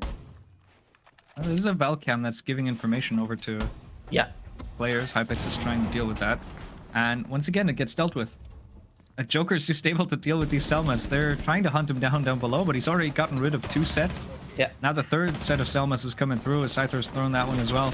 I don't think Joker's going to be able to get rid of this one, though, as he's being contested by Kazi. The question is who can come out on top here. There's Hypex to stack up with him, and there we go. They get the injure. They should be able to get the cleanup soon. It's an important pick to get. They just avoid having to deal with one of these unknown factors later on to the round, get rid of one of these roamers. And Kazi's able to find a second. Triff goes down as well. So now suddenly advantage for Diavoli. They have a chance to potentially go into this execute. I think they still have a firebolt on Hypex as well. Yeah, they do. So they've got plenty of execute utility. The Grim alive as well. Cassie's going to start using some of those bees as well. Those electronic bees coming out. And the question is, how long do they take here to try and go for this execute? Do they want to wait until they get another opportunity, or are they able to maybe dispatch Fantasy going into this execute? Sizer takes on the fans as our friend says he should get side to side. It's going to be double kill coming up from the side of making a 1v3 planter going down, but that's going to be Tivoli to shut down the side of Lenovo Genre for the last attacking round now. Things will get interesting now, folks, but so we do see the side of slowly and steadily, Lenovo Legion Horror losing that momentum grip slowly and steadily, and then Tivoli comes up back to make it a split 3-3 now before after the swap gets made, and it might get in the same way as we did so in the last matchup. All right, 3-3 split. Diavoli able to bounce back in a very important way. They're able to find these 2 rounds going into the split, which does mean they have a decent bit of momentum going into the defense as well. They're going to start on basement, same way that Honvet did, and we can see the lineup fairly similar. No Malusi though. Yeah. For the side of attacking lineup, things can get changed, but right now, as they have gone for the basement objective, we will do see Ibana, we do see side of the KB getting accompanied by the side of Demus, but I'm not pretty sure about Ash and Brava though. But we do see, we don't see that, the change being happening. So yes, might get logged in for now. But coming off for the side of entire Dalwooly setup with a pretty classic and similar setup that we see in the usual competitive games. It's gonna be the side of friendly Rat Mines getting used up in the blue room. We will see the side of Mute playing in for the C4 on towards the blue room as well, if he wants to be on the blue room. But for now, we don't see anyone except actually there's no one playing in for the roamer role. There's everybody just playing in for the objective anchor. Just a very heavy bunker down on site.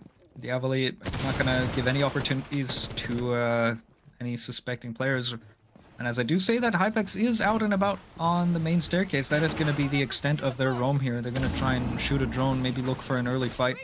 If they're given somebody just sprinting at them, they will obviously take it. But as the long angle from Joker comes out, it does mean everybody's forced back to side, and Diavoli are just gonna wait for Lenovo Legion Honvet to come toward them, and they're not gonna do much in the way of trying to deny them in that process. Triff drops down, tries to catch an angle onto Kasiposha rotating back, but he does rotate back in time to not get himself caught out. So 1 minute burned off the clock. Honvet mostly have control of the entire map. There's still some angles being swung. They're still being careful about the first floor at the very least, but they have a top floor hold. They should be able to get in and start doing those vert holes now as well. And the most important thing now for them is they have to try and deal with these mirror windows. Yep. Right now we do see the side of Davoli trying to make in the way on towards we do see kitchen hatch and both of the hatches, church hatch getting open up. For now they have also got the entryway on towards the rotation. But for now they're still trying to get some more into. They're still trying to decide whether they want to push in for the blue, maybe open up the kitchen hatch. But we do see every other hatch, every other utility getting used to make the most possible entryways. It means that they're still getting not really sure where they want to just push on towards the side from, towards the main side from. All right, good value from Joker. He was able to deal with both of the mirror windows. Both of them have been shattered, so Honvet making good time on that. They still have 50 seconds, and most of the sightlines for Diavoli have been diffused now. You can see they're also making some walkable rotations over on that wall that a lot of people like to call either Ash Wall. Some even refer to it as the Kool-Aid Wall. Yeah. Because similar to the Kool-Aid Man, you can burst through that and just, oh yeah, your way into an execute. Just run down from main stairs. First set of bees comes out, will get caught. But the other bees should be able to connect. We'll spot the player behind the big box. And all set inside of Dirt is going to try and play spoiler as Hypex is stuck here on this AK rack. And timer is taken lower and lower. Honvet are also going to leave this execute very late. Nobody's dead so far. They're going to wait for this drop to come in. Kasi finds the first. And now all set finds another. This kitchen hatch execute is coming through too slowly. And Diavoli is able to completely shut Honvet out of this one. They were given plenty of time to set up an execute, and they're not able to find any sort of entryway that doesn't get them immediately punished. And so Diavoli get themselves ahead here. This time around, it's going to be decided, I believe, to be on the rest of the defense setup, and Alan Legion is struggling a little bit. But yes, for this Alan Legion 100, I must. I don't want to say, but I have to say they were looking very much confused. They were using utilities all over the place. Those utilities could have been used Attackers need to much locate better and if defuse the bomb. you wanted to push from the blue, or maybe just try to push down towards the main hallway. Things could have been turned out on a different result, but I could be completely wrong about it because in the end, it's all about players how they want to play it and how they want to approach. But for now, we do see the side of Jim Bedroom getting they're getting from the side of Evoli as the objective point, and we do see Lenovo Legion Horn will take attackers accordingly. We do see Flores coming in. We do see maybe a blitz pick. Not really sure, as the entirety of the first half we didn't saw any blitz, any of the shield operator from either side. And for the second shield operator, Monty has been already banned from the side of Legion Horn, which you can't see for the entire game. But yes, Brava, Attackers are moving Ace, out to locate a Grim. bomb and defuse We it. do see Kali, so yes, they might wanna go in for the plan to open up the after they open up the hard breach wall. Attackers have located the bomb. I wonder how exactly they want. I like my assumption right now for the Kali is obviously that they want to deal with. Oh, there's no castle. Never mind. I thought that they might bring the Kali to try and deal with some of the castle barricades that you would usually expect on this gym bomb site. But Diavoli have elected not to bring it. So the Kali is definitely just going to be there for the main walls. They're choosing to bring a Kali over a Thatcher. And that's mostly down to preference. I feel like they both bring similar value, and Hypex takes down Slayer. That's the first kill for Diavoli, secured very early. He tries to put some claymores down. He gets punished for it. And that is the ace down, which means that the only form of hard breach that is in the hands of LLH now is the thermite, and that's it. He's already used one exothermic. He's only got one more to burn through. And Slayer has to watch from the benches as he can't use any of his summons. Yeah. Like a sneak play coming in. He will get attracted. He will get eventually taken care of from the reservoir, but at least see the first kill coming in. Trip takes on the side of Hypex. Diffuser might get an C4. That's gonna be Trip to go down with the C4 connection. There's somebody already in. Mira gets taken out. And that's gonna be quick couple of kills, folks, as I'm saying in a 3v2. This is so incredibly cursed. Joker's playing the Kali to push up red stairs with the SPSMG9. I'm not... Like, I feel like you could play different operators for this specifically. Yeah. He still has all four of the charges on the main weapon, on the underbarrel attachment. Now the first one comes out, and we'll be able to deal with a bit of utility. But, like, so far I'm wondering, like, you could have brought a different operator. But hey, if you like this gun, sure, you can go for it right now. They're going to try and see if they can maybe get those mirror windows. But Devils goes for an aggressive swing out, and there's a Vault in from Headset to try and find the trade. However, it comes in a bit late, as player is already rotated around. Devil's already long gone. And Scyther now prone, trying to go for an angle. He still has a Kiba barrier to give him a bit of cover to that window. Those mirror windows are not long for this world with the Kali. The problem is just that the other wall is going to stay closed. Headset still has one in pocket, but he's not in a position to open up Jacuzzi, and timer is now ticking way too low for him to be able to do anything over there. It's just going to be a fairly one-dimensional execute with these two players. And the question is Diavoli going to give them a fight? No, instead Scyther is going to take the head off of Headset.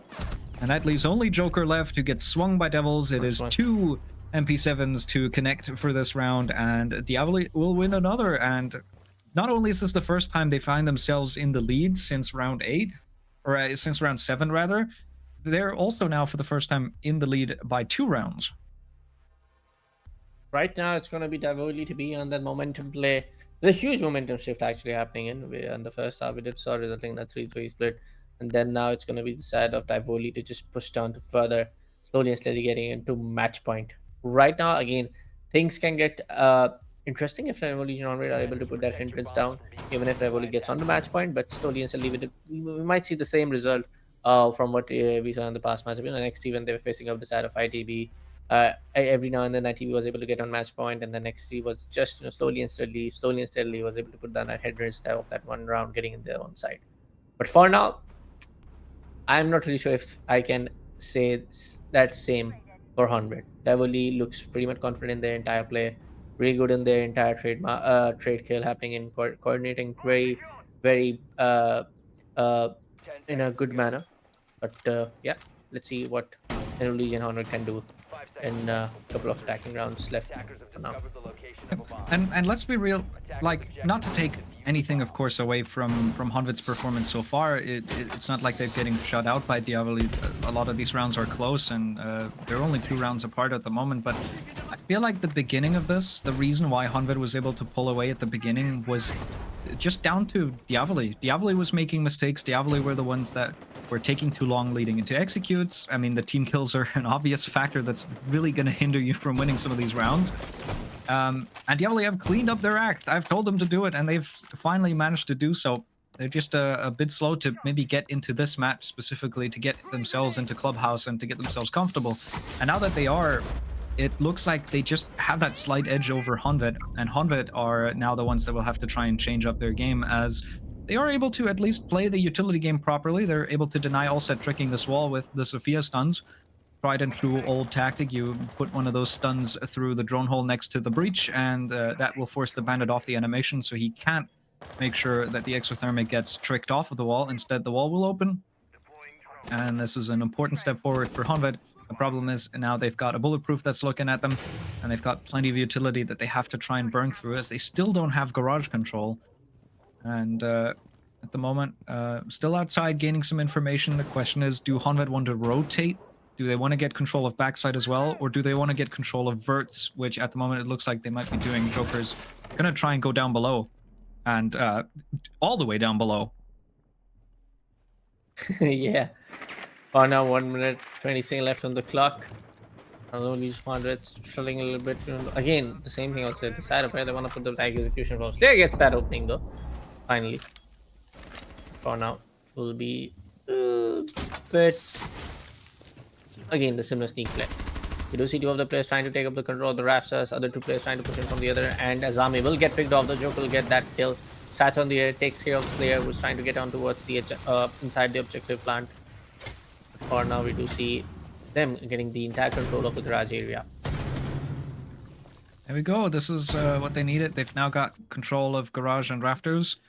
Push themselves forward in a 3v3. There is still 2 smoke babes in the pocket of Scyther. He's going to throw one out right now. It's going to burn through a lot more time, and that last one's also potentially going to come out to deny that same spot for even more time. So if Honved want to execute, they probably will have to push deep, and the diffuser is in the hands of Headshot anyway. He's on the breach. He might just go for a plant directly on the breach. The question is the C4 there to try and deny it? Allset has one in pocket, but do they know this plant is even going down? Here comes a flank, but the turnaround, Trift is able to double up with Headshot to make sure that that doesn't happen. It's now into the post plant. They are able to stick this, and Scyther and Allset to retake.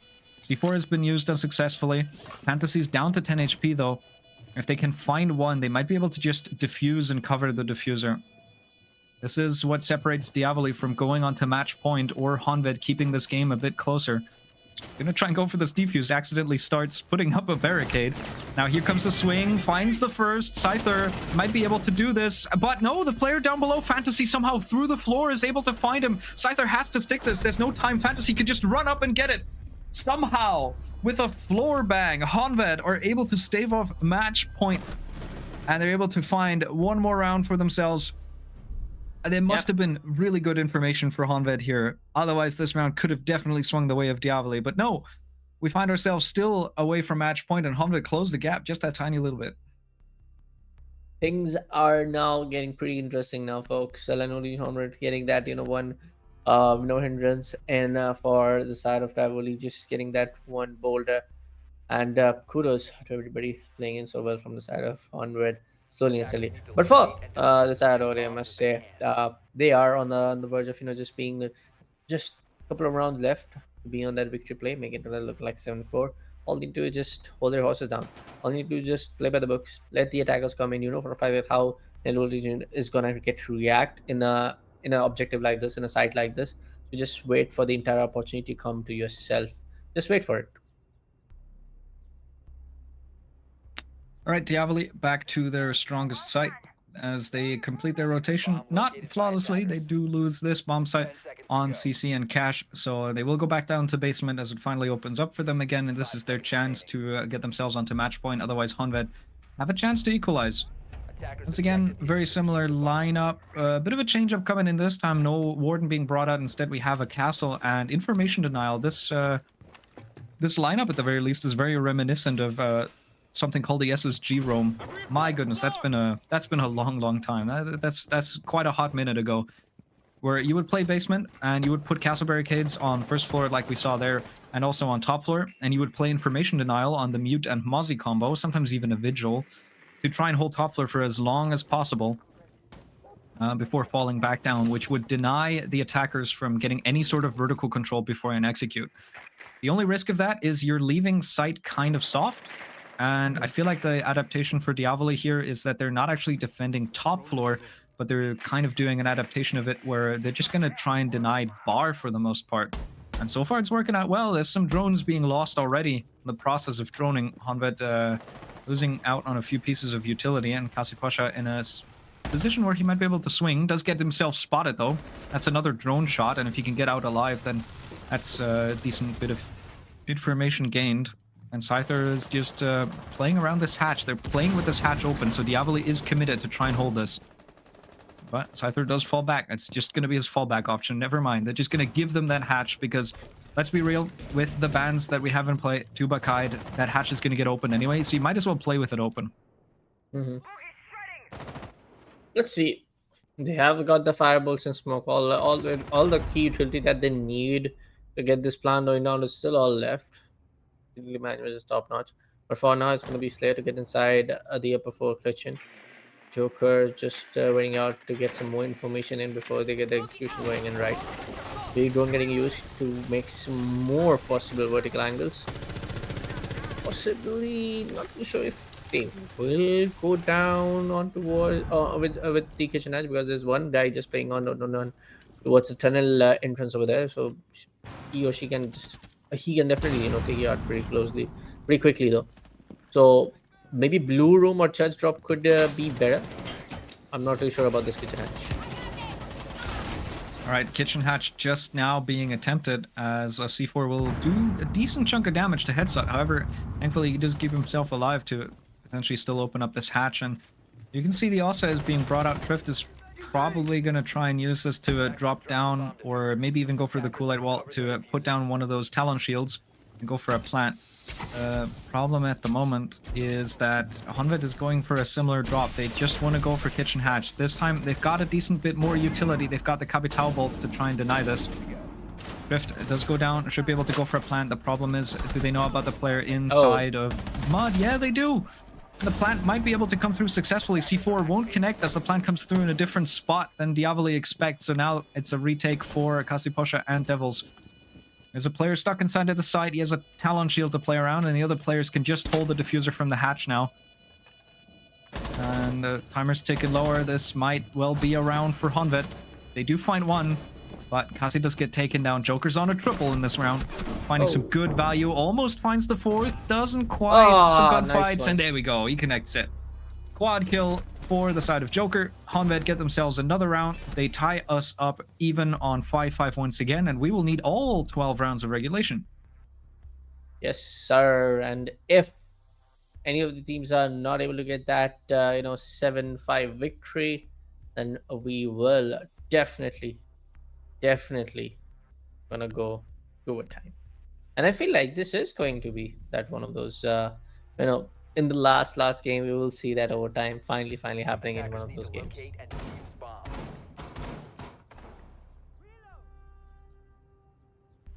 All right, back to Jim and Master as Diavoli gonna go continue their rotation. They don't want to get caught up on the basement and try it a second time. Instead, they opt to just switch up over here.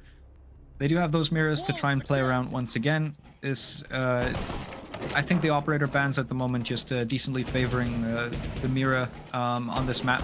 A lot that you can do with this. A lot of transformation that you can do with the way that you can hold these specific sites. And once again, I don't see the castle. Diavoli opt to just not even bring it. They know that the windows are going to get open anyway, and they feel like it's not worth the utility investment to put up all those castle barricades just for them to be torn down anyway. So instead, they're going to keep them just as normal barricades and see if maybe they can use them to their advantage to get aggressive early, like they did last time when they were able to take down Slayer early and deny some of those Selmas from coming out at all. Let's see, man. Round number 11, what kind of play we see from both sides. We do see Has getting on connecting on towards the logistic area.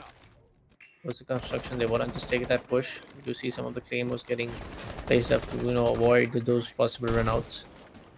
A little bit of again that similar SMG play what we saw back in round number 9. Round number 10.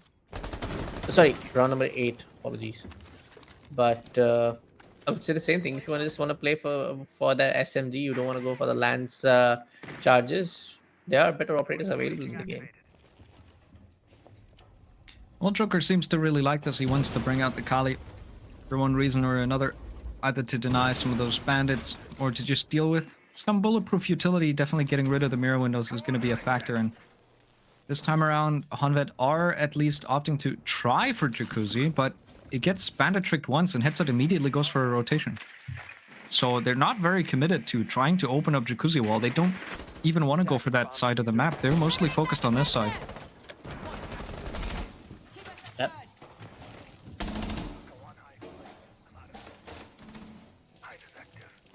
A lot of bees coming out at the moment to just waste some space, take some space away from the defenders.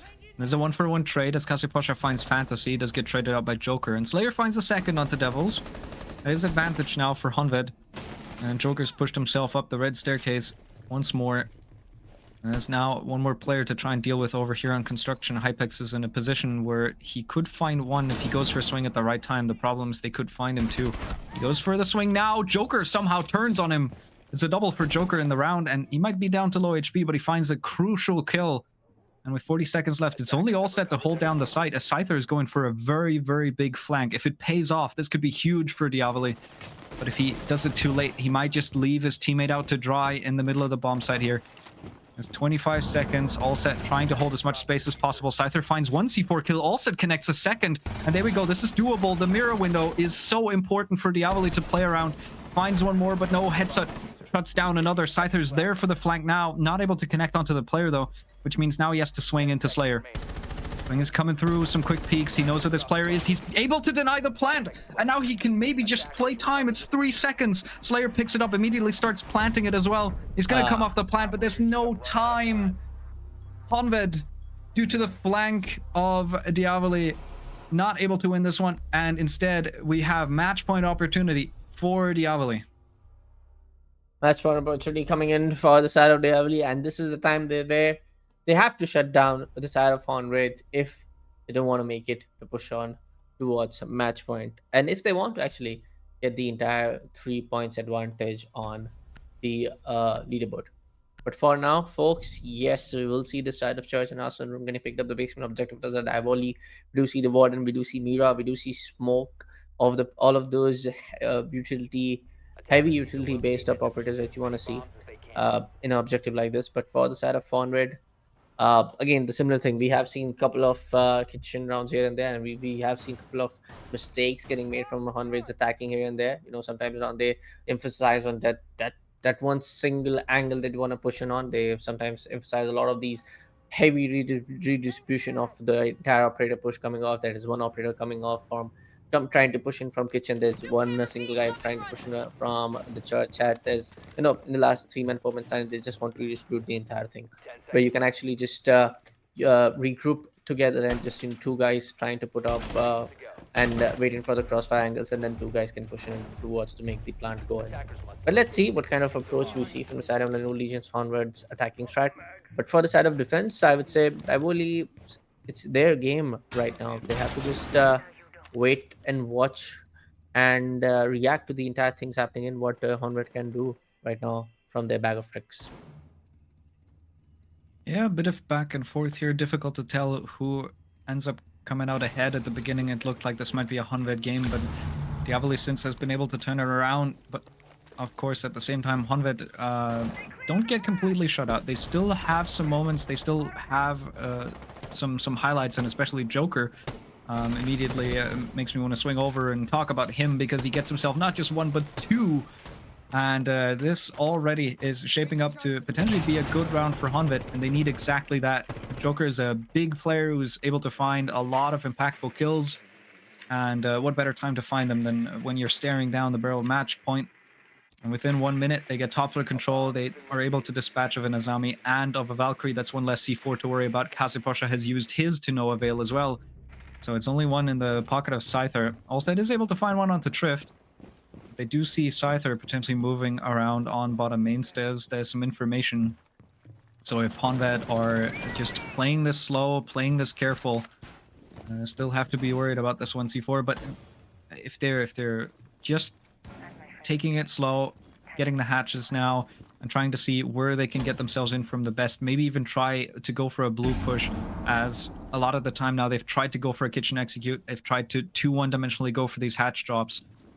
This is exactly what they have to watch out for now. Mirror window does get spotted out.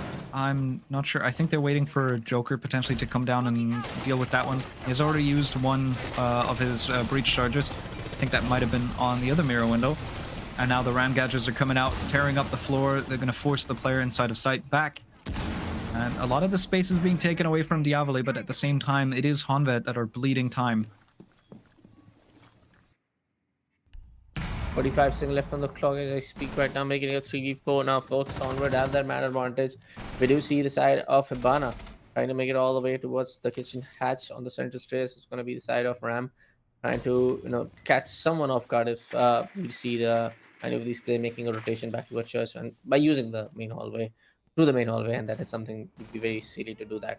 But right now, we do see all of the drones getting worked. We do see the smoke canister going down, the toxic vapes trying to just, hinder down the entire play coming off from the side of Onward. 50 seconds left on the clock. You need 7. We do see Slayer going down to Scyther, making it a 2v4 now. Flashbang getting used up. Through the smokes, plant can go down. Oh, that's going to be first break. If it's going down, and that's going to be Onward pushing down to the overtime. All right. Well, I said this might be the one game to do it, and Honvet proved us right. Good start from Joker into this round, able to convert that into a round victory. Is Honvet off the back of their entry's performance, and thanks to all of this, now we have overtime on our hands. Both teams are going to take at least 1 point from this game. It's not going to be a 3-point sweep for either one. And now we're in overtime to determine who gets to come away the victor and who gets to put 2 more points onto the leaderboard. And once again, for both of these teams, this is very important. You want to get every single point you can inside of this group stage, because there's one team that gets eliminated. It's the team at the bottom, and currently that is still Diavoli. They need every point they can get to get themselves out of that position, and Honvet at the same time, they are chasing to get a top 2 spot, and they're also trying to stay away from the bottom. They want to get themselves away from NXT, away from Diavoli, make sure that they have a buffer, make sure that they comfortably can go into the last couple of playdays so that they don't have the pressure of potentially still being eliminated. They want to secure themselves a spot. They want to get their ticket into playoffs, and for that they need points like these. Points like these. You have to be able to win this in OT. And with overtime on us, Honvet is going to start on the defense. That should theoretically favor them. However, both of the splits so far have been 3-3, both on attack for Diavoli and defense for Diavoli, which means that fairly even map so far. So this could really swing either way. Whoever wins this round has a chance to close it out, get themselves 1 more match point opportunity. Otherwise, we have to go all the way to 15. And all the way to 15 is something I'm not really sure that's going to happen, but it looks like it is very much possible. On how Legion Horville was able to get those couple of rounds and make it all the way to 6-6. They're slowly and steadily finding their way back to steal away this victory from the clutches of Ivoli. Again, we do see the basement objective, the same objective where we saw the side of Onward winning up the last round, push it to the overtime, being very confident in this particular objective area. For the side of Ivoli, let's see how they can act according to the situation. There's an impact nade in the hand of Trift. He's just got it out right now to potentially throw at the floor so that Joker can get a sightline onto the main staircase. It did come out now. It was a little too early. Nobody of the side of Diavoli was close to that staircase. It was a good idea to try and stack up there to see if a quick angle could be established to try and find a pick. Nothing will come of it though, so Honved back the site, gonna try and turtle down inside of Church and Arsenal. And now the hatches are getting open. Once again, all of the denial has been banned in the operator ban phase, so there's nothing to try and stop these hatches from getting opened, except for contesting them, which is not an option for Honved anymore. They're back down, some damage taken. Kasiposha trying to fight the players down below. A C4 will go amiss, won't find anything. No value for Honved, and Diavoli will keep all 5 up. And another angle established. Kasiposha is just trying to take fights onto everyone at the moment. He does a decent chunk of damage to Slayer. But with a minute to go, Diavoli now in a good position. But once again, it always comes down to these executes. It is down to the wire between these two teams. It always comes down to the last few seconds when the hatch drops come in, when the utility is being expended. Until then, we don't know what's happening because neither one wants to fight early. Just always a 5 versus 5 into the execute. We do see charges coming in. They're still struggling to take care of that Black Mirror window.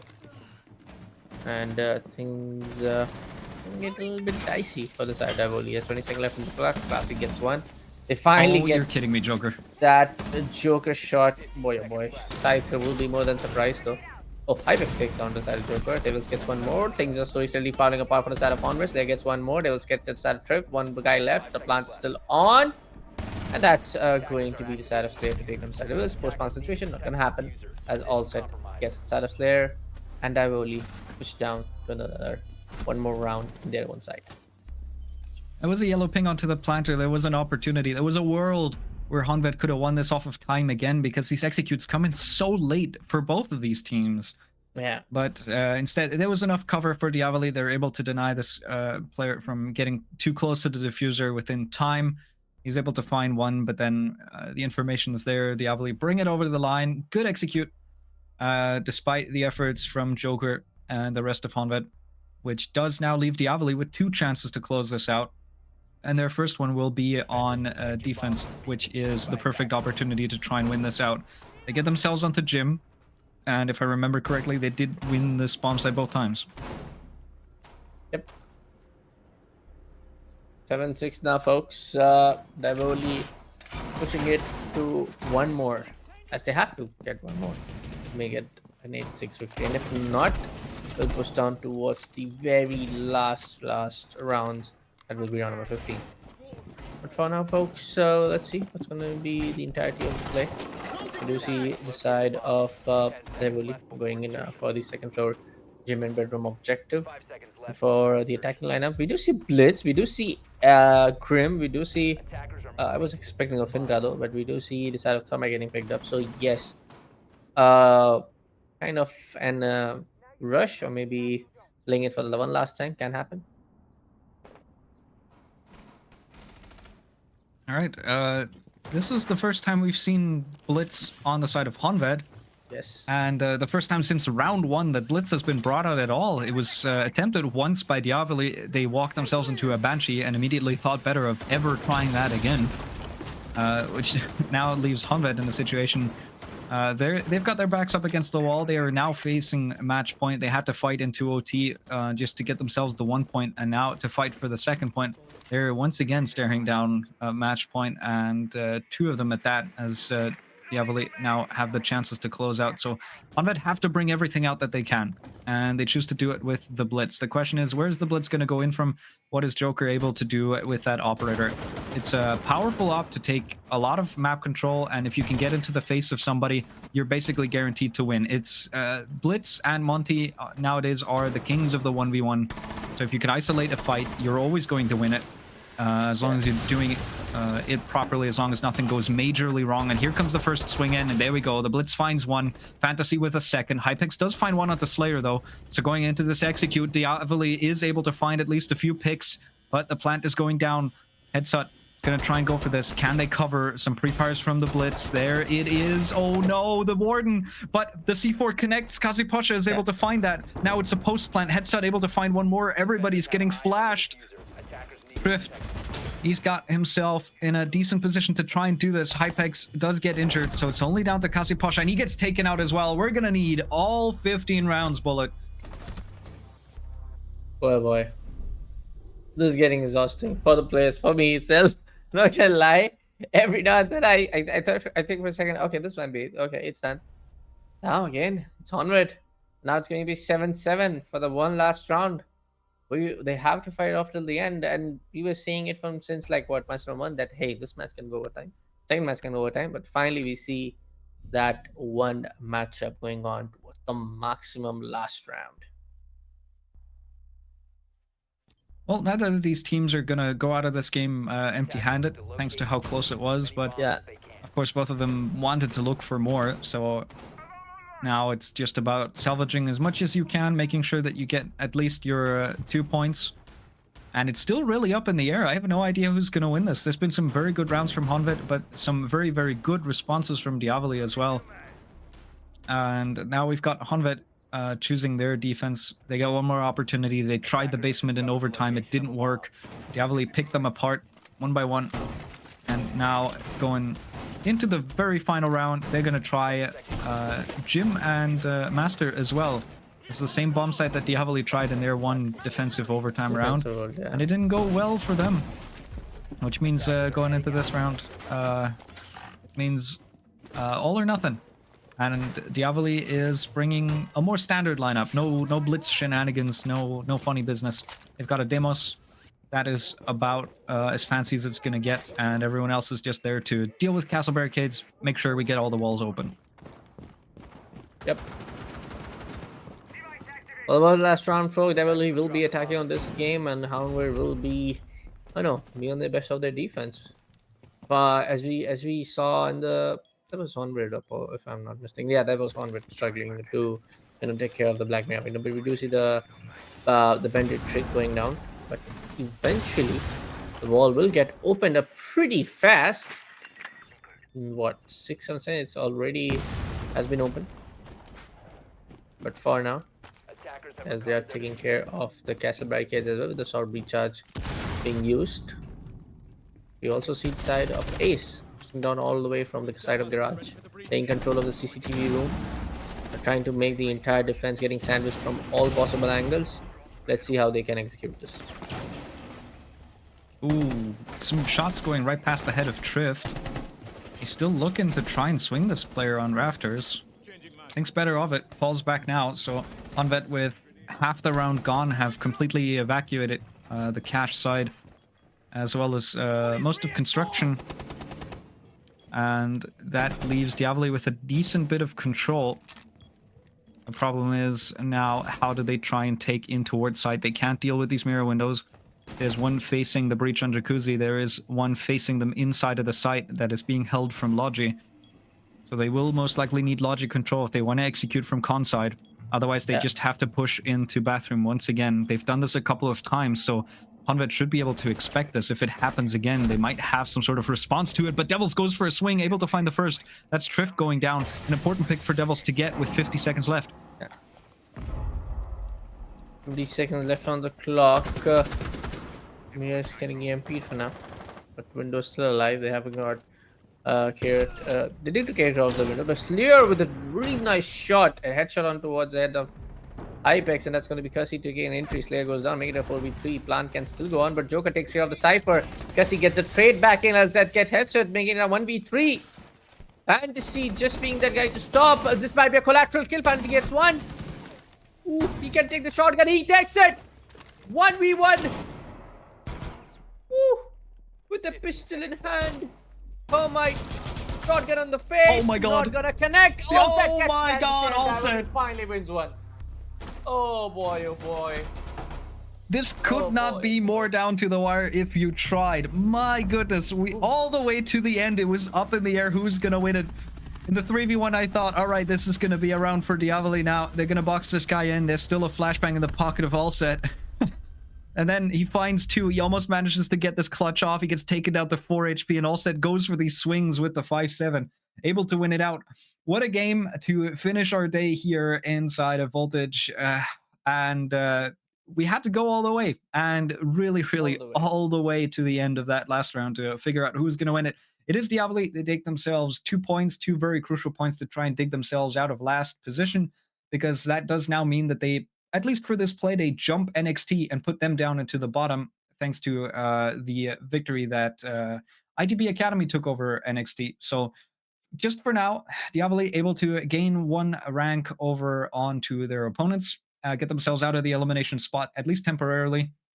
This is exactly what they were looking for. And Honved, well, commiserations to them. They get themselves at least 1 point to continue contributing to their standings, but they're not going to be able to do anything big here. They're not able to get a smash victory to put themselves a few more points ahead. All right, all things considered, that was a very fun game to watch. That was a very, very fun game to watch, and we were just talking about it. When we'll see that one game going all down to the wire, and that was that all down to the wire, and we almost Smoke got that 1v3 clutch to make it a victory coming off for the side of Region 100, but it was Tivoli, Indiana, to make their supremo victory. I guess, folks, we might see the updated standings. I'm just waiting for the confirmation from our producers, and if we want to show it on our broadcast right here. But if not, you can go towards our OP League.pro website, go and select the Voltage League Season 4 Stage 3 event, and you will see that updated standings. And for now, that is for that, folks. Thank you so much for joining in on our broadcast. You'll see the updated standings as we say you goodbye. Your parents, thank you so much for being an amazing co-cast on the desk. We'll see you in the next one, folks. Next play day. Until then, happy gaming. Bye bye and good night. I must have went blind tonight, cause I swear that you out of sight. Man, I'm so up, I could be a pilot, and I just hope trying to catch a flight. So let me get the digits. I call right now if you with it. I seen 1,000 pretty girls in this room. $1 and I've been looking for you. I've been searching, it's so hard to find a girl who's one of a kind. Just being alone just isn't cool. I'll take 1,000 trips around the world just so I could find you, girl. Cause darling, I've been looking for you. Yeah, I'm looking for you. For you. I'm looking for you. For you. Let's get it now. I'm so up, I could be a pilot. Be a pilot. Be a pilot. I'm so up, I could be a pilot. Beat. Let's get it now.